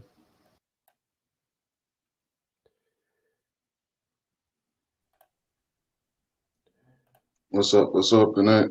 What's going on now? Hey, how do you pronounce your name? Cypher. Cipher. Okay, okay. What you got on the show, brother? Man, I'm enjoying the show so far, man. I'm loving the way that the writers are crafting it. And one thing I actually called in to mention, remember the tattoo that you were speaking about, right? Yeah. On Mecca's shoulder, right? It's connected to Pulp Fiction. That's Oh, why it I was is. saying it's either 94 or 95, yeah. Oh, well, see, I Remember didn't when know he used to anything be about reading that. it out? He used to read it out before he killed persons. The Oh, same okay. verse. You That's Zeke's name. you know what verse that was? I think is I got it written down. I think it's 24, 25:17, I think. I'm gonna look I that don't. up. I ain't know the connection Yeah, yeah. between If you that. pull up Pulp Fiction, it's right there. Pulp Fiction Bible verse Ezekiel, and you're gonna see them doing the whole scene. So that's why I was saying that might be connected to Zeke's age, because that might Oh, have been okay. your favorite movie, and because it was a killing scene, Mecca being a killer, that might be where they got the name from. Now that would be that I didn't know anything about that. I'm not gonna lie. You came on here and you just Yeah, I put schooled it in me. the chat, but I think I didn't think you see it. I Nah, paused it because look, even in another episode, right, when Tariq is on the computer and he's typing up the work for Zeke, right? If you pause it, it'll show you like the entire names for the whole season, and they show you what every episode is about. okay. Yeah, Yeah. episode 8 was about one of the 48 laws of power. Oh, see, so you really deep diving. I might have to consult with you when I I'm putting look at it together from these like a videos. writer's perspective because I love the writing, bro. The writing is crazy in that show. The Oh, writing is okay. beautiful in that show, man. I will But say though, definitely, Operation Pull the Plug, though, because Mecca can't live. How is he going to survive for much longer? I don't see him surviving for much longer. I don't see him being able to survive, but at the same time, he does have all the his his soldiers are better than whatever Lorenzo has, because Lorenzo Yeah. had Carlito and 3 or 4 dudes, but we don't even know how many of those were actually from Mecca. Mecca brought in trained assassins. Carlito came in there, no mask on and a shotgun. So Yeah. when Mecca's people showed up, they had everything. They had beams, and they the ones that actually cleared out the room. We seen Carlito shoot like one guy, but the people outside that were dead. You When know what Rocky came surprised me in, about that, though? I was surprised that Mecca actually did any hit with Lorenzo. I was actually thinking he was going to pop Lorenzo if Drew didn't show up with Lorenzo at that meet. yeah, that's one thing I was saying too. If Drew didn't show up, it may have went a little bit differently. But what I think he's doing is, trying to show Monet, oh yeah, I'm in there with Lorenzo, so I'm closer than what you think. You need to go ahead Mm. and talk about my son, because that's what his whole thing is. I want to get to know my son. If he can't get Monet, he's still, even without the relationship with her, he's still talking about he wants to meet Zeke and do all these things. That's why he showed up by himself, because at this point he sees him and Monet. All right, that may not be there. I offered to take care of her and the kids, but she doesn't want that. Yeah. So But I don't know, how is man. that going to work, though? How is she going to come about to tell Lorenzo that? Like, I guess, Hey, my nephew, the big tall one, that's my son. How that work? hey, you seen the poll I put up? Will Yeah. Monet ever tell anyone the truth? And there was no answer that said yes. It's no, Man, never, LOL, she and no. crazy, bro. She's just going to continue to lie. That's what Monet does. Yeah, I really thought she was about to tell him when she sat him down, but then she's like, "Oh, your dad's in jail." I'm like, Oh, God damn. I was thinking the exact same thing. When she went in there, I was like, okay, she's telling him to sit down. She's definitely Mm. about to tell him, hey, look, I'm your mother. But I don't even know how you can I don't even know how you could say that. Like, sit somebody down. Yeah, I'll be Well, cool, bro. that'll be tough. And Zeke, what did he say?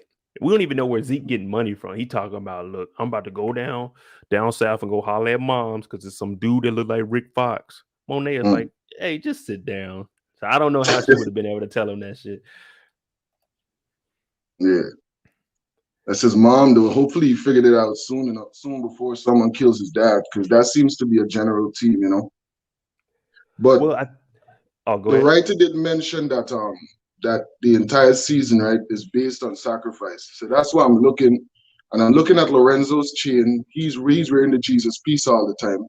And then when you see him without the shirt, you see him with the heart symbol on his chest. So I'm like, yo, is he gonna be the sacrifice for the family? Because he mentioned that, yo, I don't mind sacrificing for the family. So is he gonna be the sacrifice, or is Mecca gonna be the sacrifice?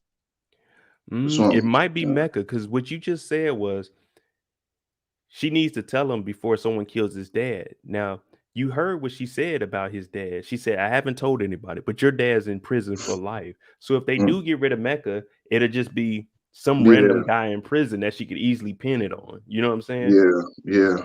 But that's Monet for you. She gonna tell it with however to make Monet look good. Mm. Yeah, man. Enjoying the show though, bro. Trust me, I just subscribed. I found your stream today. Just like a couple of other persons came on and mentioned, definitely subscribe. Definitely Thank you, enjoying the brother. material.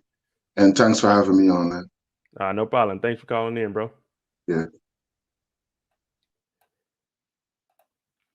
All right, y'all. We at 7:30.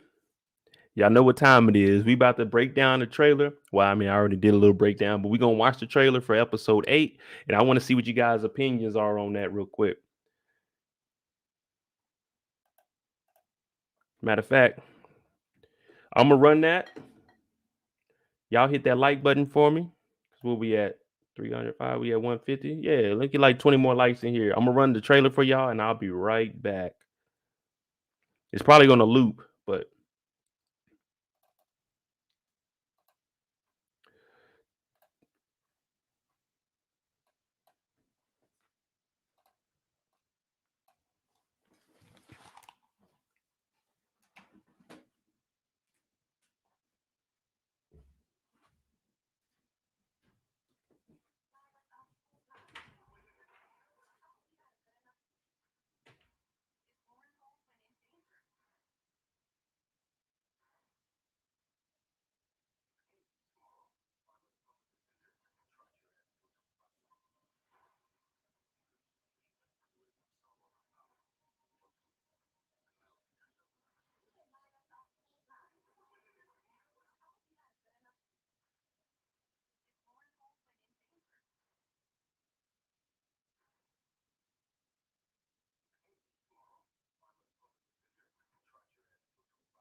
All right, we back.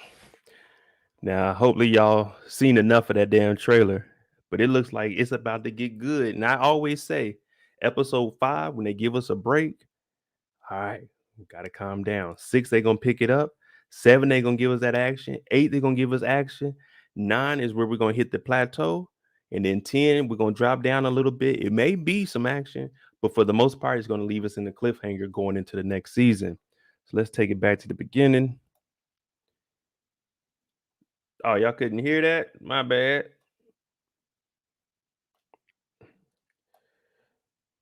Let me see.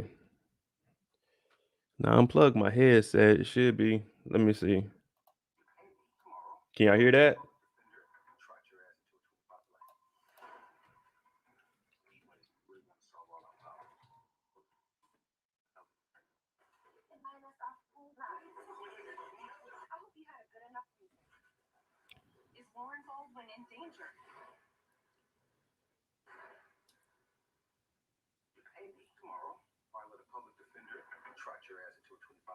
Damn, what the hell wrong with this thing? Say a little bit. Let me try to turn this thing up just a little bit more. Like I said, this is my first time using StreamYard, so I don't know how it is with the audio. They said low. Let me know about this.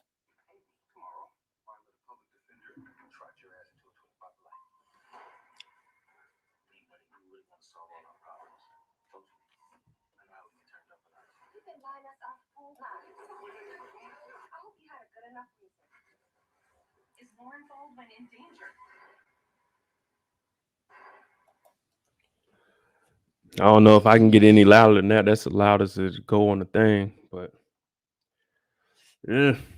my bad, y'all. Hold on, let me see something.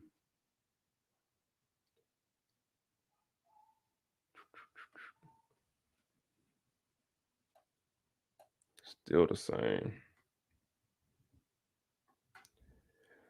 Damn.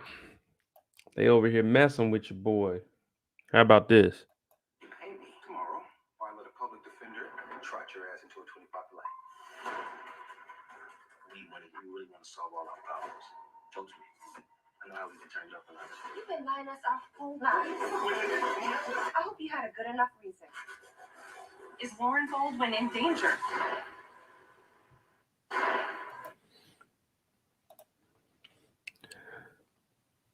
Oh, okay. There y'all go. Like I said, it's my first time using this. Usually I'm on OBS, but I'm using StreamYard so y'all can call in. But y'all see it. Y'all see it. Hold on, we're gonna take it back. Now we see Davis is telling Tariq, you gotta pay me tomorrow, or I'm gonna let a public defender take over your case. Now, what do we know about public defenders, people? You ain't getting off of nothing with no public defender. You get a traffic ticket, don't get no public defender. Just pay that 120 to a lawyer. Go ahead and get that thing off your record. Even traffic tickets, you should get all that taken off your record. You don't want anything to pop up. So when you do get pulled over, oh man, he ain't got nothing. He got a clean record. Because if you got them traffic violations, they start adding up.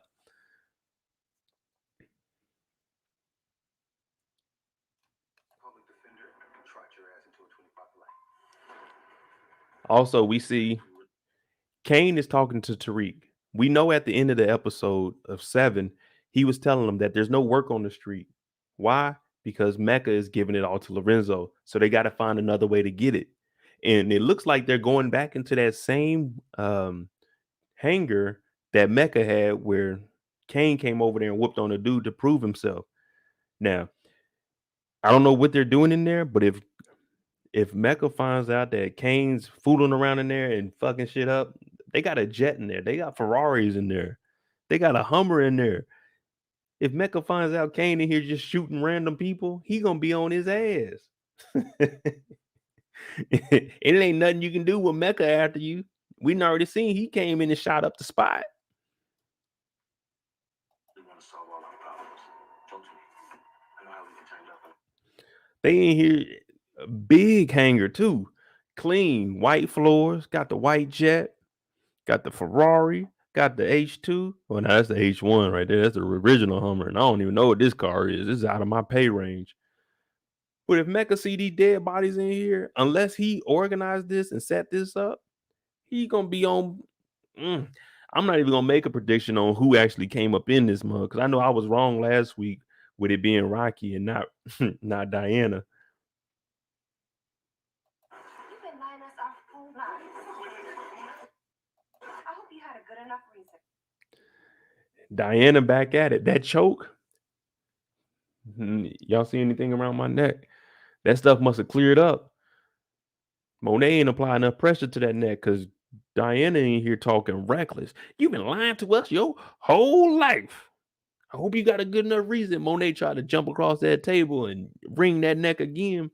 Now, I told y'all when they were in the kitchen, if I'm Diana, I'm never having a one-on-one conversation with Monet unless somebody's around to protect me. And that's exactly what she did here, because she was trying to get on Diana's ass. Look at Monet. Y'all think she can dance in real life? She can squabble too. Look at this. What the fuck? Let me over there. Kane like, oh, yo, ma, chill. Diana ain't no fighter. You gotta chill, ma. Oh my God. Diana is big tripping out here. She done got a little bit from Tariq, and she acting a damn fool now. Oh yeah, mom. You've been lying to us. You've been lying to us.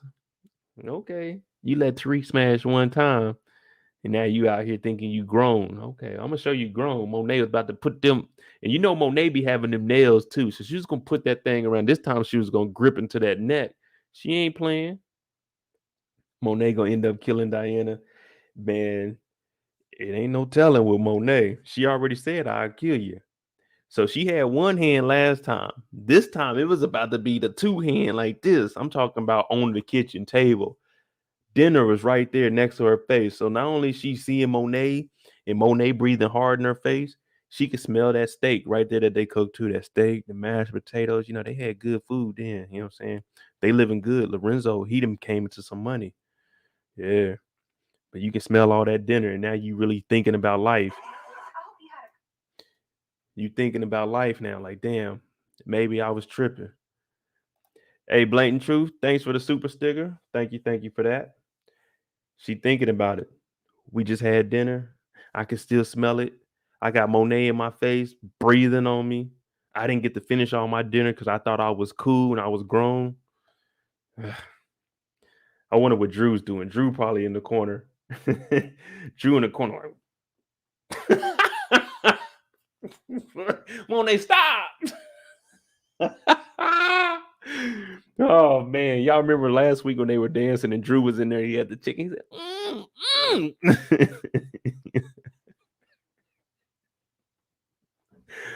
said, Oh my god. Jeez Louise, bro.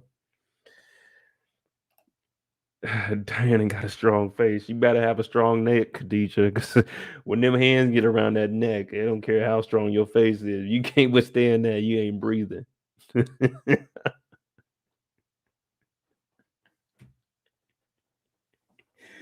Drew had the chicken last week talking about.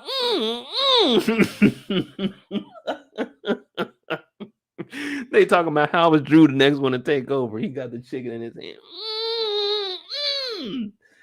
Oh my god, man. Y'all tripping, bro. This ain't me. This is y'all, man. Oh, Monet she's extremely involved in a personal life, but I think what Monet is doing is she don't want Diana to be like her. Now Diana's already doing better than Monet because Diana had no kids at 16. She's at least trying to go to school. Monet had a kid. She didn't tell Dante. He joined the military. She didn't go to school. She just got with another dope dealer. Well, I don't even what exactly did Dante say he got arrested for? Because I remember he went to jail and his only option was either go to jail or join the military. But since he didn't know he had a kid, he took the military route. So what did he go to jail for? Was it drugs? Because if it was drugs, then that means Monet had a kid at 16 by a drug dealer. Once he left, she got with Lorenzo, who was a drug dealer, sent her kid off, had another kid the next year, which was Kane. Yeah, Diana, she doesn't want Diana to follow down that route. Yeah, I was saying he didn't say, so I wasn't too sure, but yeah, Monet, I will give Monet that. She doesn't want Diana to take the same route as her. So she knows her being involved with Tariq, who is a drug dealer, is bad because she's looking at what she went through. So I give Monet one parenting point for that. Oh man. Good enough reason. Is Lauren Baldwin in danger? Is Lauren Baldwin in danger? Now Jenny wants to worry about ethical. She wants to know, is anybody in danger? Sax is like, shit, the hell if I know. Tariq ain't telling us nothing. Tariq won't even tell us who killed the officer. You just went with us to the room and he didn't tell us anything. You wanted him to sign some papers. We don't know what Tariq knows. He looked you in the face and said he wasn't snitching. But hey, Jenny, it is what it is. I still want to know what the relationship is between Jenny and Detective Kevin because they were out having that drink. Now, it could just be professional and sharing notes, but we don't know. Now, when they get to that room, I think Dante knew Ghost. Now, that's interesting. I'm gonna get to that.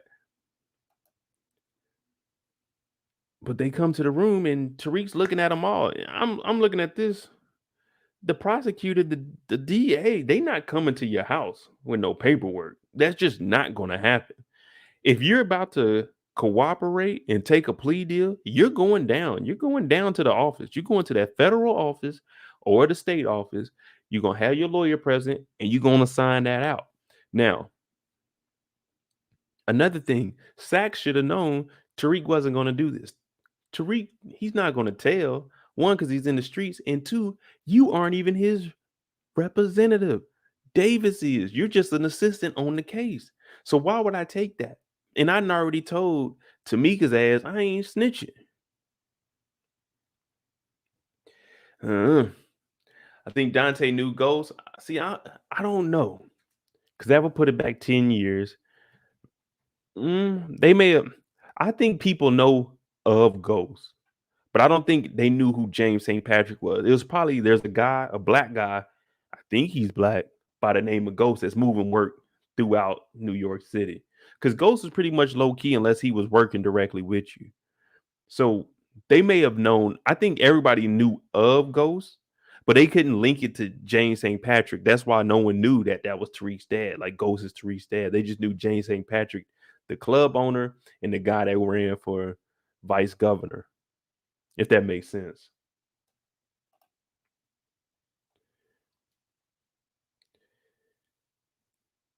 Sachs will get Lauren off the witness list from testifying against Tariq by saying she's in danger.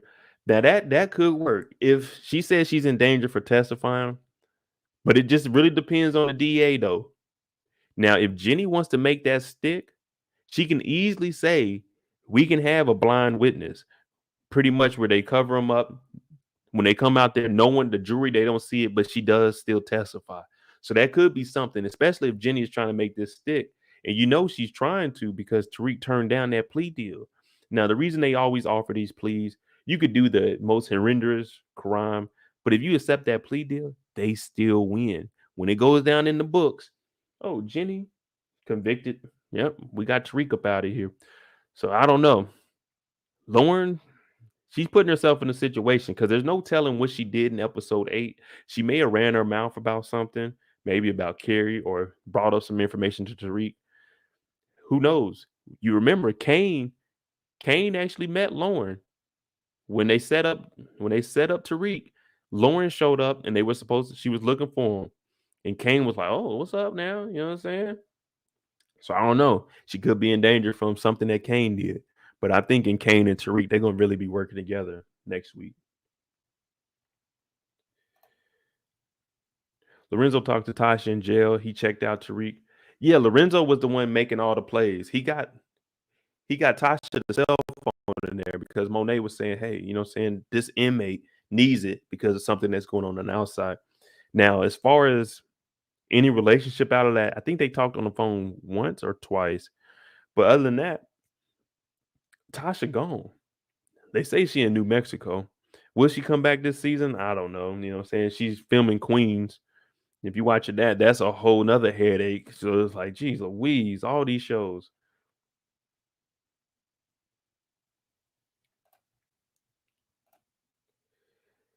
Do you think if they kill Mecca that his other kids going to pop up? Corny hinted Dante have other kids and another. They could potentially do that if they wanted another storyline. Because you got to think, if Mecca is gone, what I was saying when I was on with one of the callers, if Mecca is gone, who is going to be the bad guy? That it means if Mecca disappears, it's either the family, the Tejadas are going to be going against each other, or it's going to have to be Tariq versus one set of the Tejadas, Kane and Monet, or Lorenzo, Drew, and Diana. So if they did want to have another storyline, they could definitely bring in Mecca's kids. Okay, Mecca's kids, they didn't came up here, but I think it would be whack if they have them. Oh, they were drug dealers in another city. I don't know, man. It's just too many drug dealers. Like, they'd have to be something else. They'd probably be coming to like legally try to. Let's just say Zeke went to the NBA. They'd probably be trying to come and legally get something because that's their brother. Like, you know what I'm saying? Something of that nature. Or especially, hell, Dante had a whole. What do you have? A will, not a will, but like a trust for all the kids already. She just had a sign, so they could probably be trying to get some of that bread too. I don't know. It'd be a hard. I don't know. It's just a hard storyline to try to tie in kids. I mean, it would go with the show because we're with teenagers, but who knows? Who knows?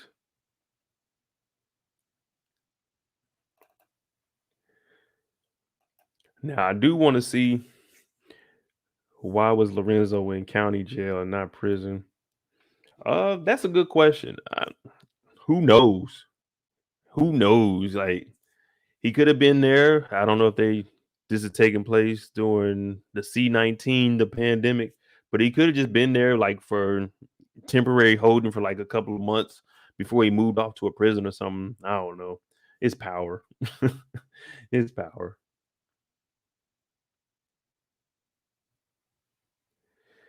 Tariq need to take Kane out already because Kane putting Tariq in too much heat.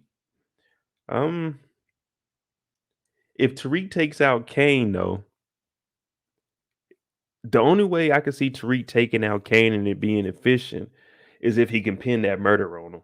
He'd have to snitch, but if he does that, that means Monet, Lorenzo, Drew, they all gonna be coming hard on him because they know that Tariq is tied in with that murder of Jabari and he knows about the Ramirez.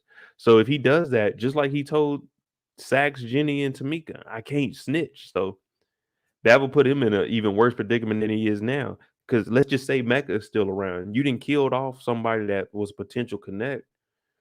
You know what I'm saying? One of my distribution. I don't know. But Kane does have to go. Kane and Monet, these two knuckleheads get together, and 1 + 1 is 7 with them.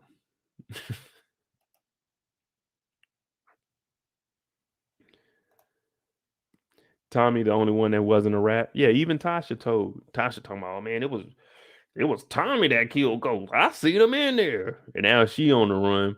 And I don't know what. Hopefully they show Tommy right before he leaves. I hope it picks up right at the I was gonna say the funeral, but at the grave site. You know, once he leaves there, hopefully that's exactly where it picks up. Because I want to see what Tommy had to say about all this. Like, is he driving off mad at Tasha, or is he like, man, I need to get at Tariq when it calms down? Because I'm sure he's hearing all of this. Tariq then got locked up. Tariq St. Patrick accused of a double homicide? You mean former vice governor James St. Patrick's son? You mean Tasha St. Patrick, the one that was accused for killing her husband, James St. Patrick? Their son's on lock for double homicide? Tommy knows he's in jail. I know people have been asking me about 2-Bit. 2-Bit got to lay low. The school is too hot at this point. It's nothing you can do at that school that's going to be able to get you away with anything.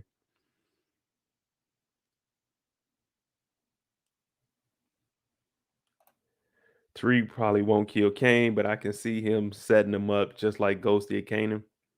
That'll probably be the best thing to do. What we got, episode 8, so it's 10 episodes. He could potentially set Kane up and to not kill Kane off so he can still be on the show, set Kane up to go to jail for whatever they just did. You see, they're trying to get more money. That would be the best thing. So you could always have an opportunity to have something else to write in for Kane at a future date. Because with them doing season 3, I'm pretty sure Ghost is going to have at least 4 seasons, maybe 5. Just for the simple fact, as soon as that they get these numbers from Tommy book 4, book 3 comes back out, Raising Kanan, they're going to see these numbers. There's no way you can't pass this up. Because if you can drop every 2 months, well, every 2.5 months, you drop in a new series. Oh yeah, that's going to take us all the way through the summer. So Ghost 2, book 2 is going to have at least 4 seasons, probably 5. After that, I think you got to cut it off. Just like we were disappointed in season 6 of the regular Power. When you get that far, it's just too far gone. We get 3 and 4, they're going to be good. And 4 is not going to be as good as 3. And then it starts downclining. And then they just give us 5 to get rid of us. But by that time, you're going to have BMF. You're going to have Raising Kanan. You're going to have Tate's book. So you're going to have 5 books, 3 seasons minimum for each one. Well, 2 maybe, because you can't go too far on Raising Kanan. Courtney says she wanted 5 to 6 seasons. Yeah, I could definitely see them pulling at least 5 seasons out of this one. Tommy, since he's an older actor, I say Tommy can get 2-3 good seasons out of that. But by that time, he's going to be into movies and it's going to be like, I can't keep coming back and doing a TV show. It was good. It's my foundation, 6 seasons of Power, a couple of episodes in the other books, and then my own book for like 2-3 seasons. I got to get movies. I got to get them big bucks. Because I think they paying Monet, well, Mary J, it was like $1 million, a little under $1 million an episode. So I know Tommy's about to be getting that bag for real. Because that's what people really want to see. This book 2 is good. Don't get me wrong. They've been stepping it up. But to see Tommy on screen, that's what we really been waiting on. Because Tommy's no holds bar. Tariq, we watched him grow up from a little sucker to a big sucker. You know what I'm saying? People went from hating Tariq to we put up with Tariq. He's doing a good job. He's kind of carrying the show. But Method Man is the one that's actually carrying this show. Davis McClain, that's my dog. He holding it down. Now, what I would have done, though, I know y'all ain't trying to hear this, but what I would have done when Kane was in here with that gun, listen to me carefully. If you watch that guy, Detroit Survival, whatever the hell his name is, he would have had that gun next to me. I would turn that thing around on him. That's just me, though. If I was Davis, that's just me. Yeah, Kane. Yeah. That's what I would have done. But then again, you ain't trying to mess up the Bentayga seats. You know what I'm saying? That's a nice Bentley. You know what I'm saying? Like he pulled up, I like, damn, that clean. You know what I'm saying? Davis McClain. That's why he got that name. Because whatever Davis drives, it's clean. Believe me, people. Oh, come on now, Soldier Boy. I'm just, you know what I'm saying? What you got? What you got? What you gonna do, Kane? What you gonna do? You know what I'm saying? Pulling the gun on me. Now, whose idea was this? Whose idea was this? I want to see y'all comment. Who told Kane to do something silly like this? They didn't say specifically to do this, but they said go handle it. Who told Kane to do this crap?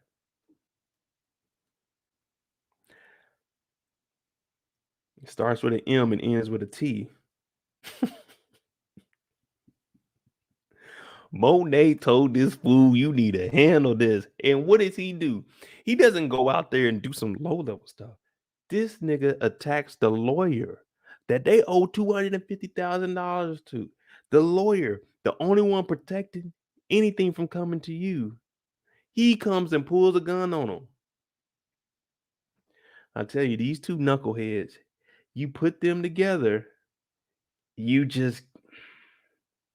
can't expect anything to go right. And even when Kane got out, Davis was telling him, bruh, as long as y'all pay me the money, y'all gonna know if your name gets brought up. But when he gets out, tell your mama I said hi. Kane, this is the dumbest thing you could do, man. This is a lawyer. I'm sure wherever Davis is parked at, camera. When you came down here, there's no way you're getting rid of Davis like this when he has these high profile cases. This isn't 1970 with the mob. Back then, you could do that. You could put a switch in the car and doom, you know what I'm saying? Not now. And I'm sure Kane has on at least $3,000 worth of clothes because I'm sure that is a Gucci, what is it, Balava, whatever the hell you call it. That's probably Gucci or something. That jacket probably about another $1,500. You know he gotta have on some clean ass shoes. I'm talking about Prada, probably. You know what I'm saying? Jeez Louise. Listen, I'm not no career criminal. I'm not a criminal. But if y'all, Monet, you and matter of fact, I'm gonna show y'all something. At this moment, if they just call me in, hey Mo, we need to try to get some things right in these streets, man. What can we do? I'm gonna tell them, first of all, what you need to do is shut up, put this bottle up. You two don't need to come up with any plans with liquor in your system. That's the first thing. Let's not do that. Second of all, let's not hang out at the bar that got shot up. Let's not do that. Okay. And secondly, stay away from Davis. We owe him money. He is on Tariq's case. And as long as he's on Tariq's case and we're paying him, he won't say anything on us because one thing about Davis is about Davis and Davis is about green. I don't care who gives it to Davis. As long as money comes, Davis will be solid. And secondly, tell your connect to give you a little something on the side because we don't have anything. Yeah, he's giving work to Lorenzo, but he has to have something. He can give us at least 2 bricks, 2 or 3 bricks. We go and sell that. We can at least make Bay in New York City 2022 a brick.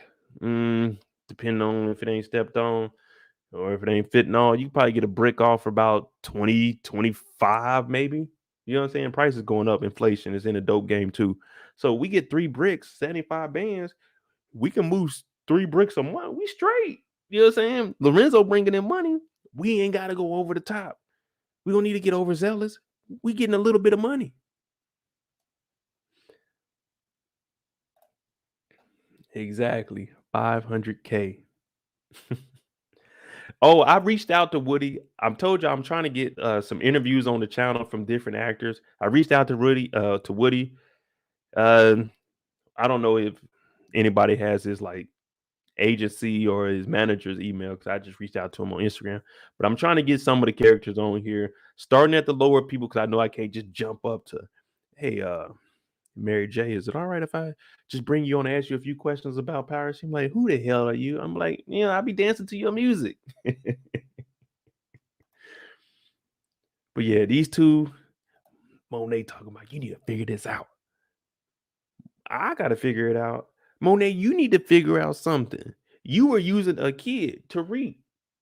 Who do you got? I went out there and found the connect. And when I found the connect, you didn't want to use it, Ma. See, that's why I got to be there to be that liaison in between the two. Well, Monet, he is right. He did bring a plug to you. And at that point, you didn't even want him living at the house. But what does Monet say? She doesn't say go find another plug. She says go handle it. Just like she told him to go handle digging up the body to protect Zeke, which put them in more trouble. Because why? Dig up the body so they can find Ramirez. In Kane's head, dig up the body, plant the badge on Tariq. Like, no one said that. No one said that, Kane. Why would you do that? Why would you do that? BC said, I'd like to see Diana and Effie fight. I don't know. I got Effie. I got my money on Effie. But I don't underestimate Diana. Diana might be able to get some, even though that's because Diana's going to be fighting off emotion. Effie's going to be fighting just to protect herself. You know what I'm saying? She's probably going to be telling, I don't want to do this, but we see how that play out. Diana can't fight. Yeah, they not going to fight, but Diana can't fight. She just like Tariq. They want to be in the game, but they don't want to be in the game, if you know what I'm saying. It sound good. Oh, Tariq, I ain't gonna tell Mom about this. Okay, that's cool. But when it gets hot in here, what you gonna do then? What you gonna do? Let me know, Diana, because you ain't gonna do nothing. Monet done choked you out. She jumped over that table. I want to see if she get on your ass in episode 8, Diana. Now I'm on your side. Because we team anti-Monet, but I don't know. Monet be putting them things on you. Kobe, you right about that. She grew up with 2 brothers, and not only that, she's calling them out. She's not scared to tell Kane, hey, I know what you did. You switched up the work on us. Prosperity B said Diana gonna get mollywopped. Now you know somebody getting their ass whooped if they getting mollywopped. We don't even know what mollywopped is. We just know when somebody said that growing up, man, he got mollywopped. Damn, got his ass whooped. It would be funny if Kane has a hallucination randomly popped up and scared Kane out of nowhere. I know it wouldn't make sense, but it would be hilarious. Yeah, I mean, them two, they don't have any connection, but yeah, Kanan, I think he would actually punk Kane. Kane really ain't that tough, to be honest with you. If we being 100%, he ain't really that tough. Now, he'll hold it down. He ain't scared, but he ain't that tough. As far as like, we seen him fighting a guy, but then again, the guy that he fought was tied up. You know what I'm saying? And he was doing that for Mecca, so it was kind of a controlled environment. Mecca wasn't going to let him die unless he was like, man, I really want this kid to prove himself. Now, he did whoop on Drew, but then again, with Drew...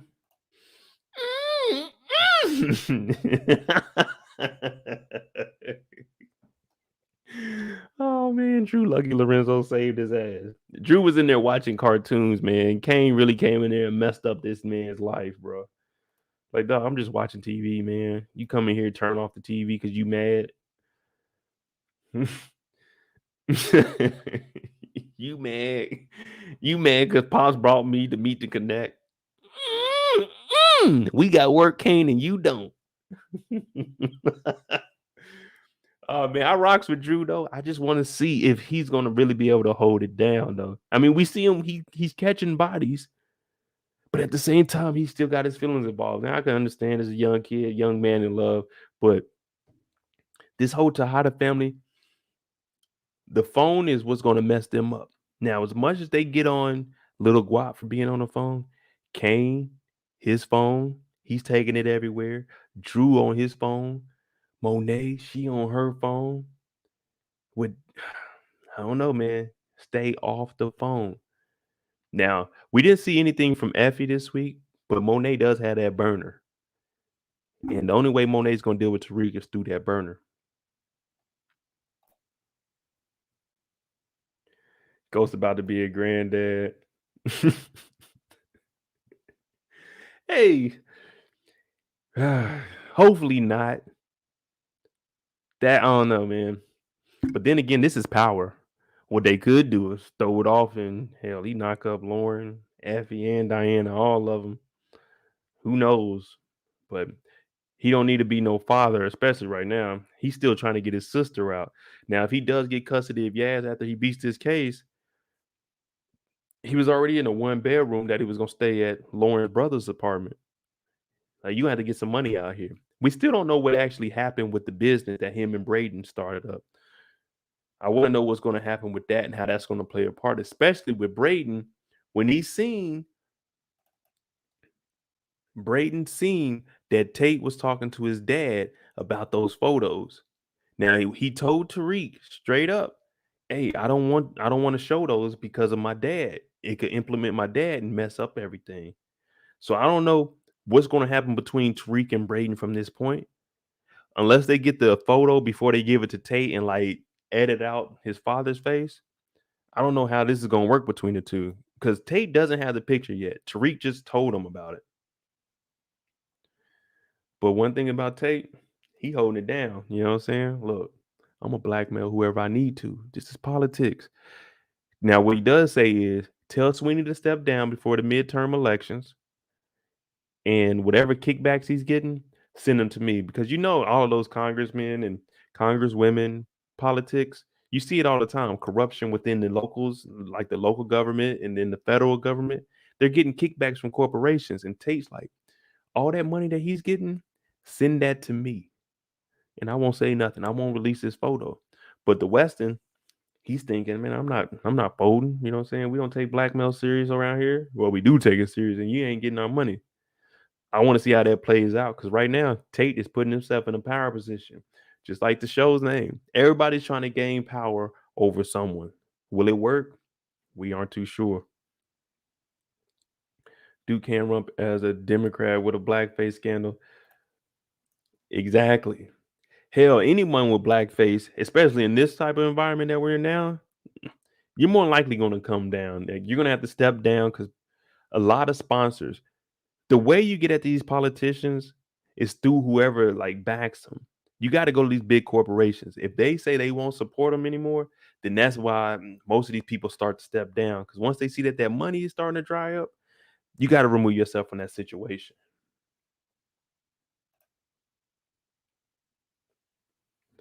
Oh, Miss AP Ghost is gone. I'm talking about in the dirt.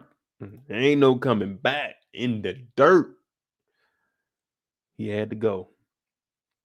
Differences between him and the creative ability of the show, and also he was getting too big for the show. That's what I was saying with Tommy. Maybe 2 seasons, 3 seasons, and then you got to go on to movies. TV shows are used as a stepping stone to branch out into movies. And if you don't get me wrong, they making money on STARZ. They are making some bread. But if you can get on like ABC or something like that, ABC, NBC, like the daytime, like the regular, you know what I'm saying, the regular cable, that's where all that money really comes from. And then you get picked up by the other networks. But like Hulu, Netflix, Amazon, they starting to throw out all that cash because they want to compete.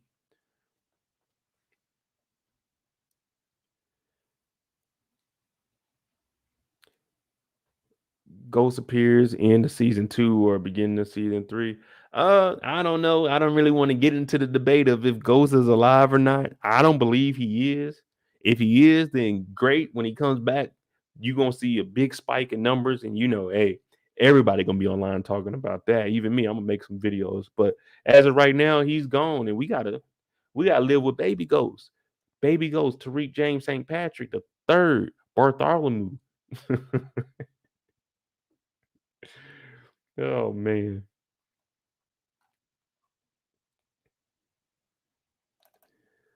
When Tate got that information, he said, "Blackface? Where's the picture at, Tariq?" Now, Tariq is eventually going to have to come up off this photo because Tate said if you don't, it's going to be a living hell for you. And Tariq don't need any more problems on his plate. Nope. Give me a second, guys. I got to check the score of the Pittsburgh game. My dad's a huge fan. Oh, damn, they lost. But anyway, Tate, he needs them pictures. He needs them now because he's trying to make his move. And also, the sooner he gets them, the faster those kickbacks come in. And, money make the world go round. Money make the world go round. But hey, there we go. We had 2 hours and 15 minutes. This last 15, any questions you want to ask me, go ahead and I'll give you like what I think about it. And then we're going to go ahead and wrap it up. If you're new to the channel, hit that like button, hit that subscribe button. Well, everybody hit the like button. But if you're new, hit the subscribe button. We do this every Sunday. So if you have any questions, let me know. And we'll do that for the last 15 minutes.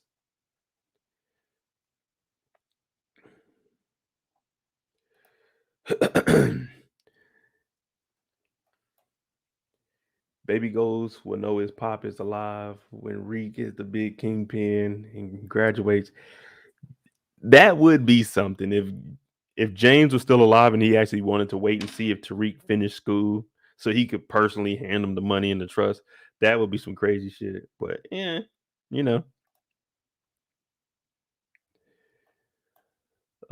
thank you, Scorpio.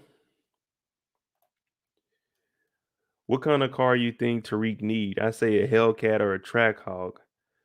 Some he need to get around quick. Yeah, when you're in a game like this, a Hellcat, Trackhawk, any of those, you got that power to get up out of there because you got a target on your back, especially after he beats these cases.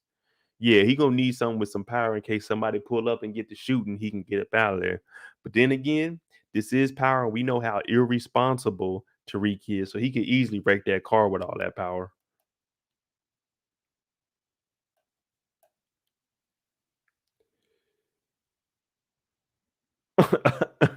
He said give him an electric scooter. That's really all Tariq needs, especially with him being on with an ankle monitor. When will Tariq's eye heal? Depending on how fast the season goes. Now, I'm assuming each episode is maybe a day, 2 days, because I think this episode we've seen 3 days happen in this one episode, and then from the time Tariq went in jail to get out on a Christmas break, I think it was about a week before his hearing. So I don't know, maybe like the last episode, his eye may be clear, but that just depends on how fast these episodes are going. You know what I'm saying?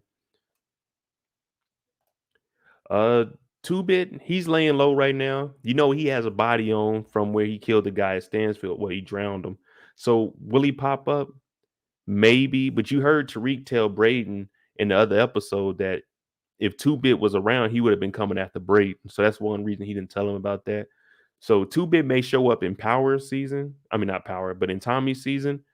I don't know. I don't know if he may show his face like, briefly in episode 9 or briefly in 10, but then we might see him in Tommy's before he leaves. But right now he's just laying low.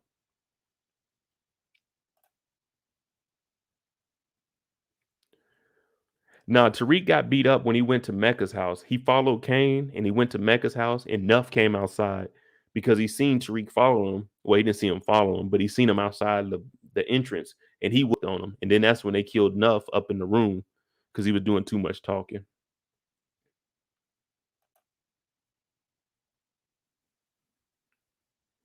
No one messed with Tariq when he was in jail. I'm pretty sure Davis, once he had him in there, he probably made sure that wasn't nothing gonna happen to his client.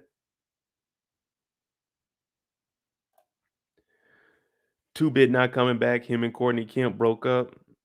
And well, if that is true, hey Courtney, call me. I'm trying to get on the show, y'all. Y'all tell Courtney to holler at me.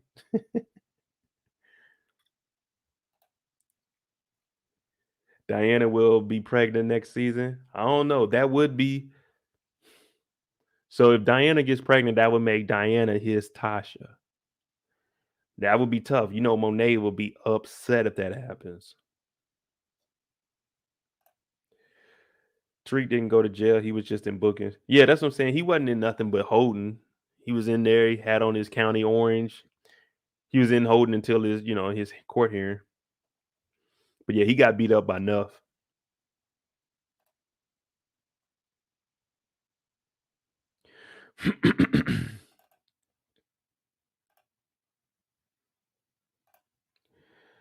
KD says they're going to end the season on a big ass cliffhanger. I can already see it. There are so many loose ends that don't seem like they'll be complete in 2 episodes. Yeah, I agree. That's what I say. They always going to leave us that big cliffhanger. Like, damn, man, we gotta wait how long? Because this ends in February, so we probably not gonna get season 3 till February. February to March would be Tommy. March to May would be book 3. And then I think they're gonna probably throw in Tate's book right after that. So we might not get season 3 of this till about August, July, like late July, August, September, going into fall.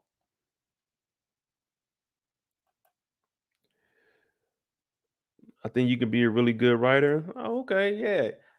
That's how I got into doing recaps. When I watch stuff, I'm like, man, they should have did this. And that's really the reason why I got into recaps, just breaking down shows in my head or talking to my brother about it. But yeah, I'm reaching out this year. I'm actually gonna take this YouTube stuff serious.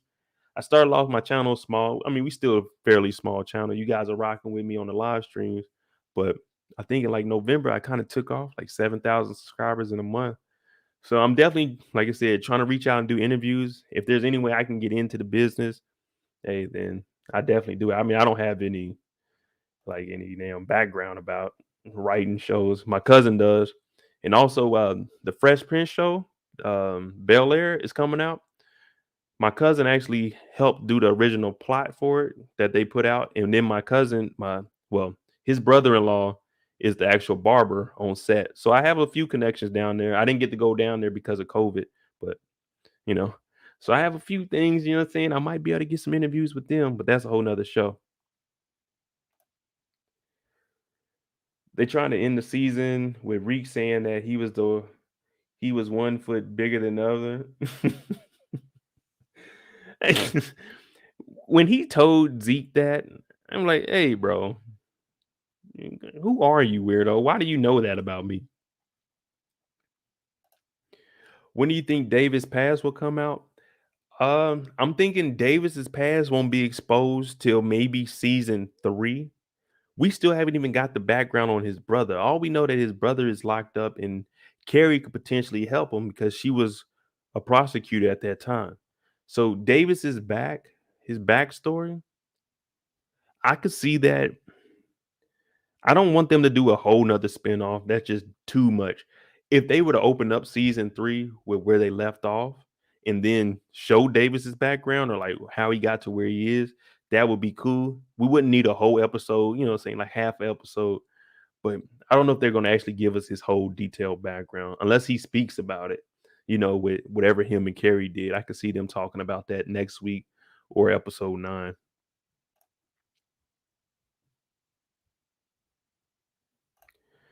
Mecca's mother is a nurse. Uh, I'm not too sure. I don't even know about his mom. I can't remember even seeing his mom or hearing her talk about her. No, no. If Mecca's mom is a nurse, somebody let us know down there. I'm not sure about that.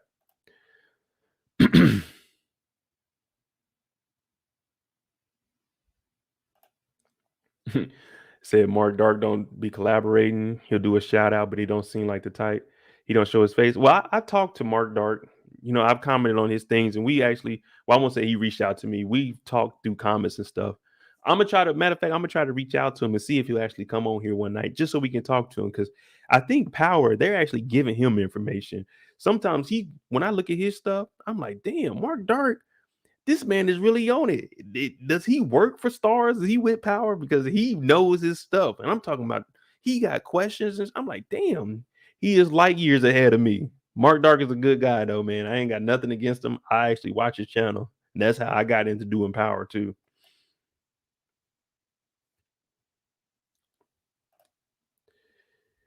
I really don't like that Courtney Kemp doesn't do flashbacks in Power or Book 2. I kind of say stay away from it. It kind of takes for the people that watched it, we know what happened. Most of the flashbacks are for people that are new to the show, but I think with them being 2 seasons in, they figure most people, they either seen this, they're new to it, but they got one season in, they can kind of piece things together, or it draws them into going back and watching it. If you had that flashback, it's like, oh, okay, I can kind of piece things together. But if you don't have a flashback and you want to figure out why is Tariq like this? Why did not Kane, why did Kanan do this? Why is Kanan talking to him?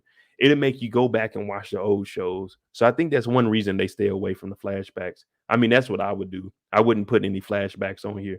Well, not that much. I want people to stay focused on what I got now. And if you want to know what happened, go back and watch it. Because if we're giving you a flashback, that's taken away from you going to watch and streaming the old show.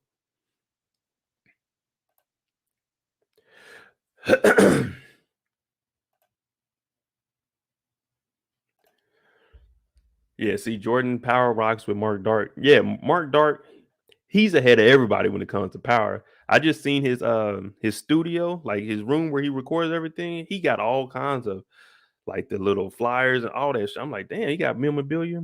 Power, send me something. You know what I'm saying? Let me get something.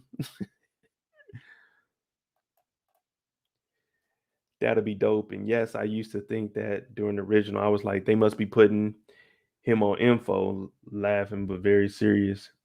I'm glad you said that because knew I wasn't tripping. Oh no, Mark is a straight get on here, record what he got to do, and get off. I'm talking about he be cutting stuff up, and I'm looking at it, I'm like, damn, this is high quality. They gotta be helping him out or something. I won't say helping him out, but they gotta be like, hey, Mark, do this.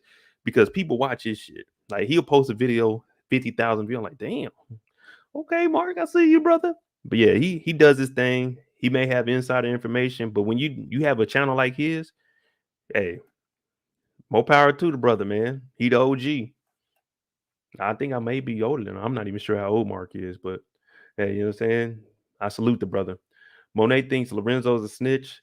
No, Monet doesn't think that. Well, Monet, the only difference she has with Lorenzo is how he runs the organization. He's been trying to phase her out of that power position from the time he got here. Now she's been running things.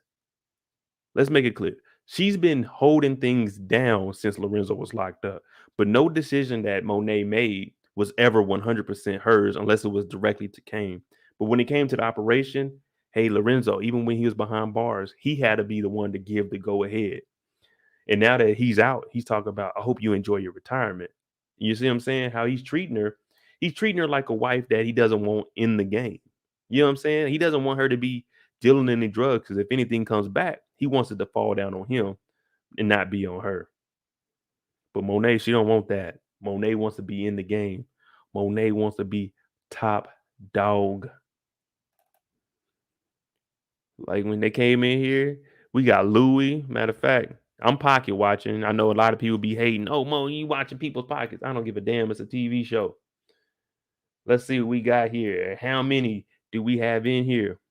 We got the Louis Vuitton 2 boxes. We got Prada here. We got a Fendi box here. We can't even tell what this is back here. So, judging by the size of that, that's probably about $3,000 bag. It's probably like some pants or something in this box down here. We got the Fendi shoes over here. You know, Fendi gonna be taxing, and there's some Prada boots. Oh yeah, we already got about $10,000. My boy Lorenzo got that new Connect. He said, you know what? We about to splurge, baby. That's what we gonna do. We splurging. And that's one thing about the Tejadas. They gonna be the flyest individuals. Even if they ain't got the money, they gonna be fly. Those roses are smooth 500. Oh yeah, we ain't even. Yeah, Lorenzo ain't going to Walmart and picking these flowers up. You know what I'm saying? He ain't going up to your local Walgreens or CVS. Let me. Oh, how much for these roses? Oh, you can get that dozen of roses for $29. No. He going big. He going all the way out for his bag. Wardrobe be lit on the show. Everything they wear, designer. You ain't lying about that. You ain't lying about that. And like I said, even if they ain't got the money, they gonna spend the money. We need to come up with $250,000. All right. What what did white boy tell Day? Sell your Beamer. You looking at Monet and Kane like, nigga, sell your car. I ain't selling nothing. I got to get this $250,000.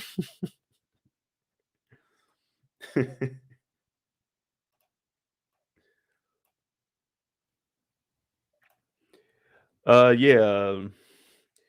They didn't do that scene right. They should have kissed before leaving the scene. Then had them hugged. Yeah, I mean, they probably recorded something. Monet had to do something in real life. Well, my bad. Mary J had to do something in real life. So, it is what it is. It's a TV show, but Monet, she ain't happy. But what did Monet do? Just like in my poll, when would she ever tell the truth? She looked Lorenzo in the eye and said, "Babe, I cut him off just like you wanted me to. Course correct? No, it ain't no course correct. You didn't cut Tariq off. Lorenzo cut you off because Lorenzo went to Mecca and got the new connect. Just a lying. How many lies did she tell this week? She lied to Zeke. Okay, that's one. She lied to Lorenzo. Okay, that's two. Did she lie to Diana? Everything she does to Diana is pretty much a lie, but she even threw shade talking about at least you got to go to school, St. John's, woo woo. Diana's like, I don't want to go to school there. I want to go to the damn Stansfield with the rest of the crew, Mom. Ma.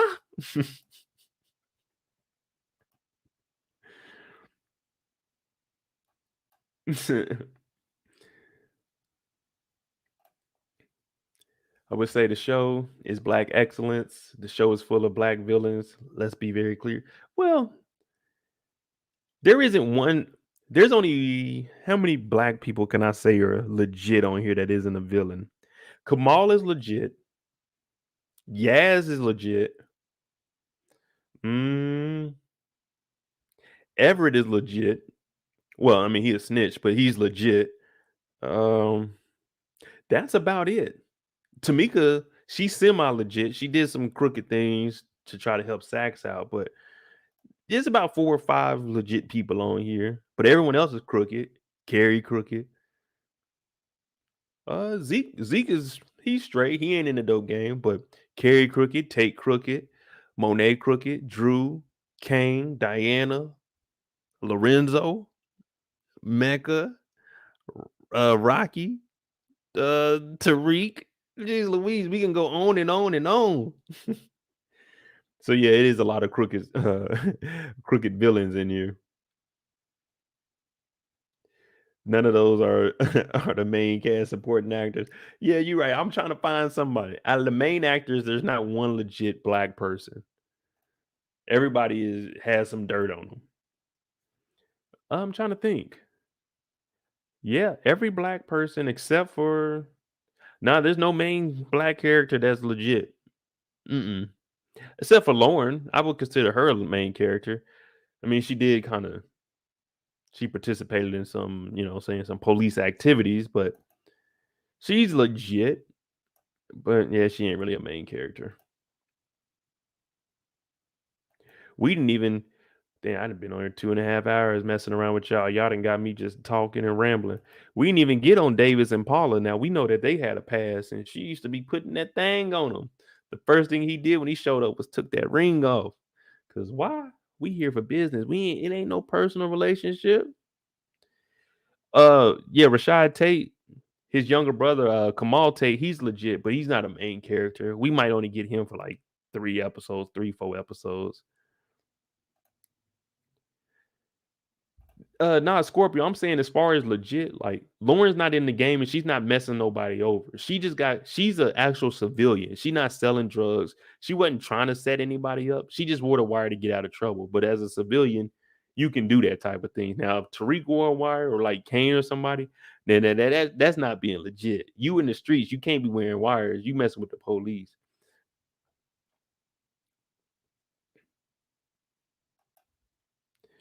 Corinthia, you gotta look good. Paula pulled up. I'm like, okay. Me and Paula, I want to take my ring off too, Miss Paula. I want to get that old thing back. Davis is like, let's buy a drink. She poured that damn drink on his foot. She like, I seen Tariq, and he gonna need some help. Oh well, yeah. If you adding in Lauren cheating last, well, I mean that dude was a cornball from DC though, man.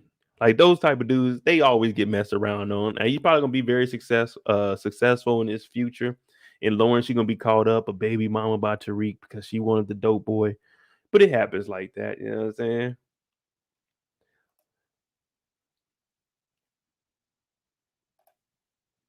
Davis and Tate be smashing everybody close to him. Hey, throw in Sacks too. Sacks be getting it in, man. Look at Marlo. Yeah, her ex was goofy. You know, those type of dudes, they ain't gonna be in it for the long run, especially with an attractive woman like Lauren at that young age. Lauren's about to maximize that good looks, and she's not about to be with the cornball. You know, the one that the parents like, the one that's usually doing good in school.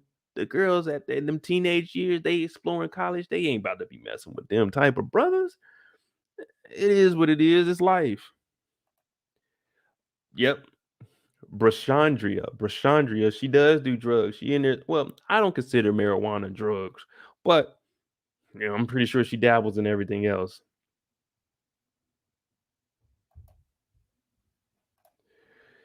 Ooh, wait, Jordan, you ain't lying, Paula. Nice. So if that means Monet about 39 on here, that means Paula got to be around that same age, 38 to maybe like 41, 42. What's up, Paula?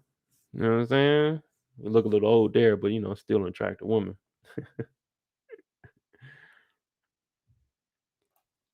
You think Tate gonna clap Milgram's cheeks? At this point, there isn't one person on the show that I don't think can't smash Carrie. Carrie's just like whoever. Oh, you helped me out, you know, and I'm really coming to the realization that I need to start reevaluating people. And she gonna let Tate smash. Does Tate? I mean, Tate does have an objective to try to get that Congress seat, but also, hey, if I can get some of that on the side, you know what I'm saying? Stern told me there's a little bit of eye candy up there.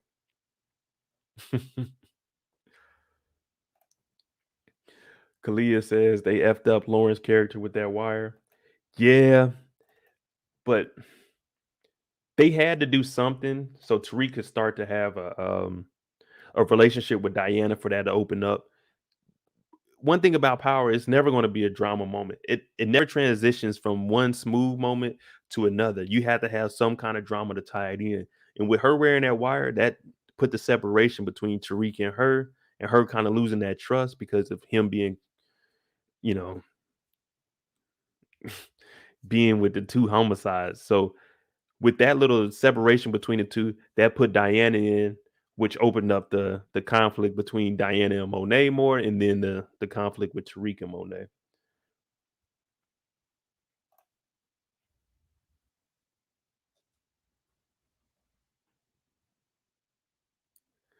What up, May? What up?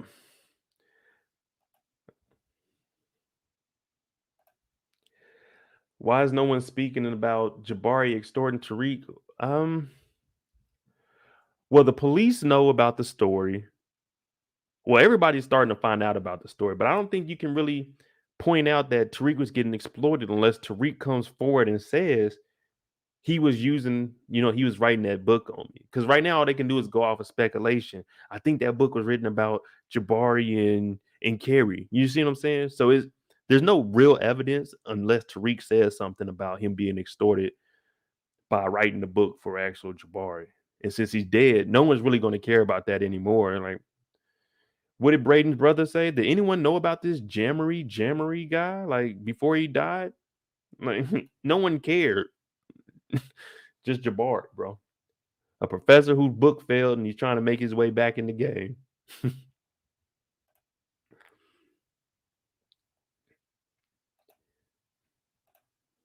If Tariq exposes that he's being extorted, he would be made the prime suspect for real. Exactly. That's what I'm saying. Without Tariq saying anything, and he can't say anything, there's no evidence to say, okay, maybe he just wrote a story about a typical black kid that went to school that had to sell drugs to survive. So it could have been about anybody. And Tariq's definitely not going to say anything.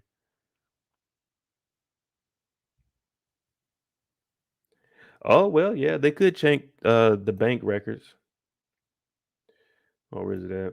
Unless they check his bank records. I think at this point, they're really not even caring about Jabari as much because we know Jabari is dead. But the same gun used on Jabari was used to kill Ramirez, and killing a cop and the body being found is way more important than a teacher, especially a black teacher. You see what I'm saying? So right now they primary focus on who killed this cop. That's going to be the most important thing right there.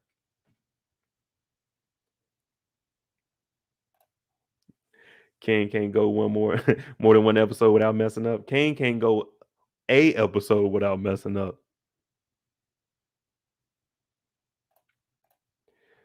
I need Monet to pop Carrie ASAP. That's tough. You got to remember, at this point, Carrie is tied up into a lot of nonsense. If she gets killed, Detective Kevin is already trying to bring her down for the Zeke thing because she won't give him no more of that punani. So if anything happens to Carrie at this point, who is Detective Kevin trying to pin all this on? Even though Kamal is saying put it on Tariq. Ezekiel Cross. Kane. He wants to put it on the Tejada family. So if Carrie ends up dead, it had to be Ezekiel. Why? Because she was messing with a student and he didn't want that to come out. And also he wanted to protect his cousin, Kane, who Detective Kevin is trying to pin all this on. So right now, no one's going to be able to be killed. It's going to have to be some street stuff. It's going to have to be like Mecca, Kane, Lorenzo, Drew, someone of that nature. Because anyone, Tariq, if he gets killed, of course we're not going to kill Tariq. But I'm saying if he kills somebody, they're going to be on him. So it has to be one of the drug dealers outside of Brayden and Tariq. I mean, Carrie, she's an attractive woman, and if that's one thing, man, like attractive women for guys, we got to go up and approach them. Most of the time, we're gonna get shot down. It happens, you know what I'm saying? Even I get turned down. I got a little bit of game, but I get turned down also. But an attractive woman coming up to you and throwing that thing on you, shoot, 9 times out of 10, ain't nobody about to turn that down. Like shit, okay, Miss Milgram, especially if you Zeke, you're a 23-year-old and this badass teacher, your counselor coming up to you talking about throwing that thing on you. Hell, why not? Why not?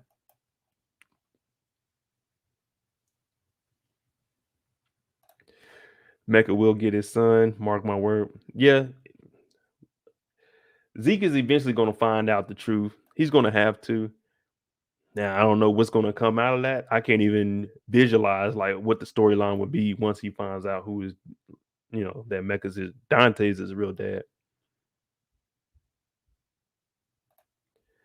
That's a good question. How did no one know Ramirez was dirty? Well, Ramirez wasn't. He was a dirty cop because he was working with, working with drug dealers and sleeping with Monet. But he wasn't really doing anything too bad. I mean, he would give a call, hey, don't go this way because something's gonna happen. And he was looking out for the kids. But you know what I'm saying? If anything, he could go back to the office and say, oh no, I'm using them as an informant. They're gonna give me some information. So it wasn't like he was a big time dope dealer or anything. He may have moved a little bit of work, but he wasn't too deep into the, into the game where he was 100% dirty. Every cop does some things, you know what I'm saying?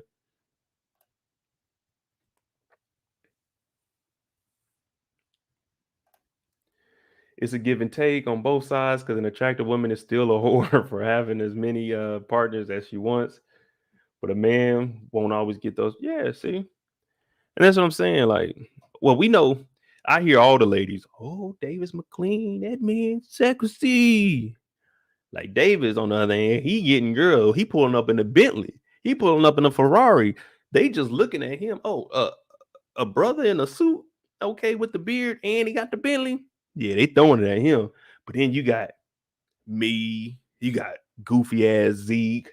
You got Kane. Kane got some bread, but you see his girl, she live in the slums. You know what I'm saying? When he was living up over there.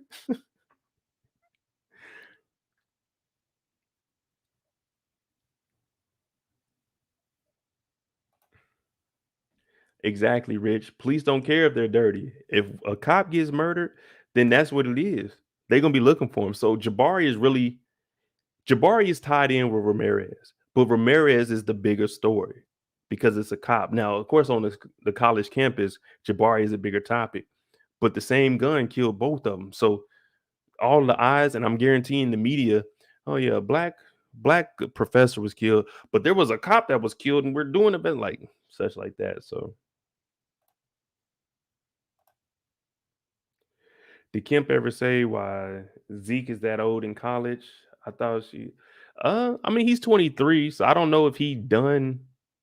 Let's just say he did 4 years, 18 to 23. So, because he was at Stansfield before Tariq got there, so he could be a senior. And if he's a senior at 24, that just means he wasn't that good in basketball because he should have been drafted. But he did get hurt.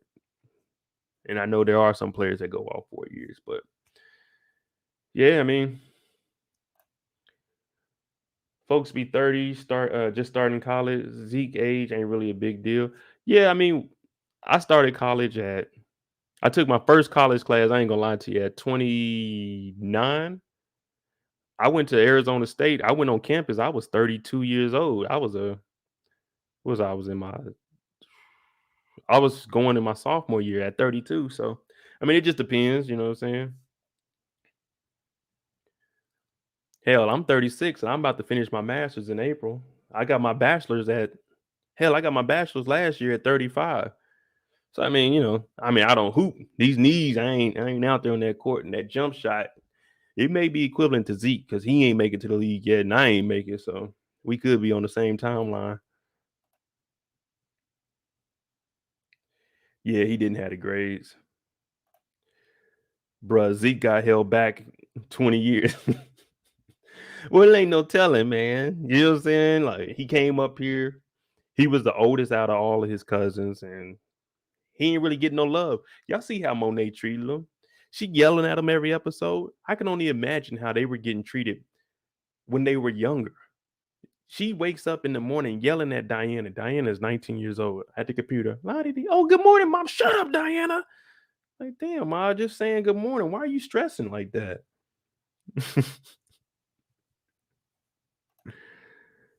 Oh, man. Zeke too old to be a number one pick. Yeah, he ain't gonna be no number one. Kane is dumber than Zeke, I'm convinced. It just really depends. Zeke isn't smart at anything. Kane is at least smart when it comes to drugs. Like, he can move some drugs, but when it comes to making plans, he can't do that. Monet smiled last week when they were at the dinner table and they were in there and they were all in there dancing, and y'all know Drew was in there. Monet, she gave a little smirk. She said, but she didn't want to dance with nobody. Tariq is 19 years old.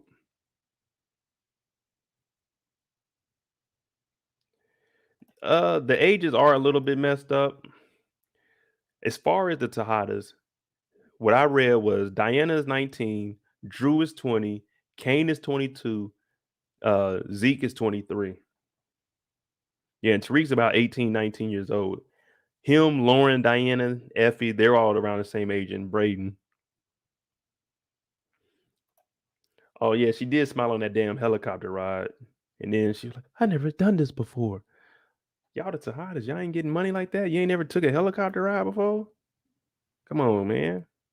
Come on, man. But look, man, I'm about to go ahead and get on out of here. Y'all about to try to have me on here for 3 hours. I definitely appreciate this, and we'll be back next Sunday. But I got to grab me some food. So if you're new to the channel and you like this kind of content, hit the subscribe button. We do this every Sunday, 9 p.m. Eastern. It's a live stream. Also, hit that like button before you guys get out of here. Support the channel if you can. You know what I'm saying?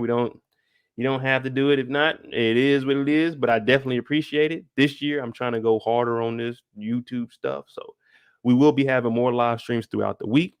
Like I said, if you're new, hit the subscribe button. Make sure you guys hit that like button before you get out of here. I'm going to have shows coming through the week, live streams during the week. And also, I'm dropping at least one video minimum about power to up to 2 videos a day. But hey, thank y'all for watching. Make sure y'all hit that subscribe button, hit that like button, man. I'm gonna go ahead and get on out of here. I hope you guys have a wonderful Sunday evening. And if you got work tomorrow, be on time. And if you work from home, relax. Don't work too hard. You at home. Thank y'all for joining. Hey, I love all y'all, man. I'm out, y'all. Thanks.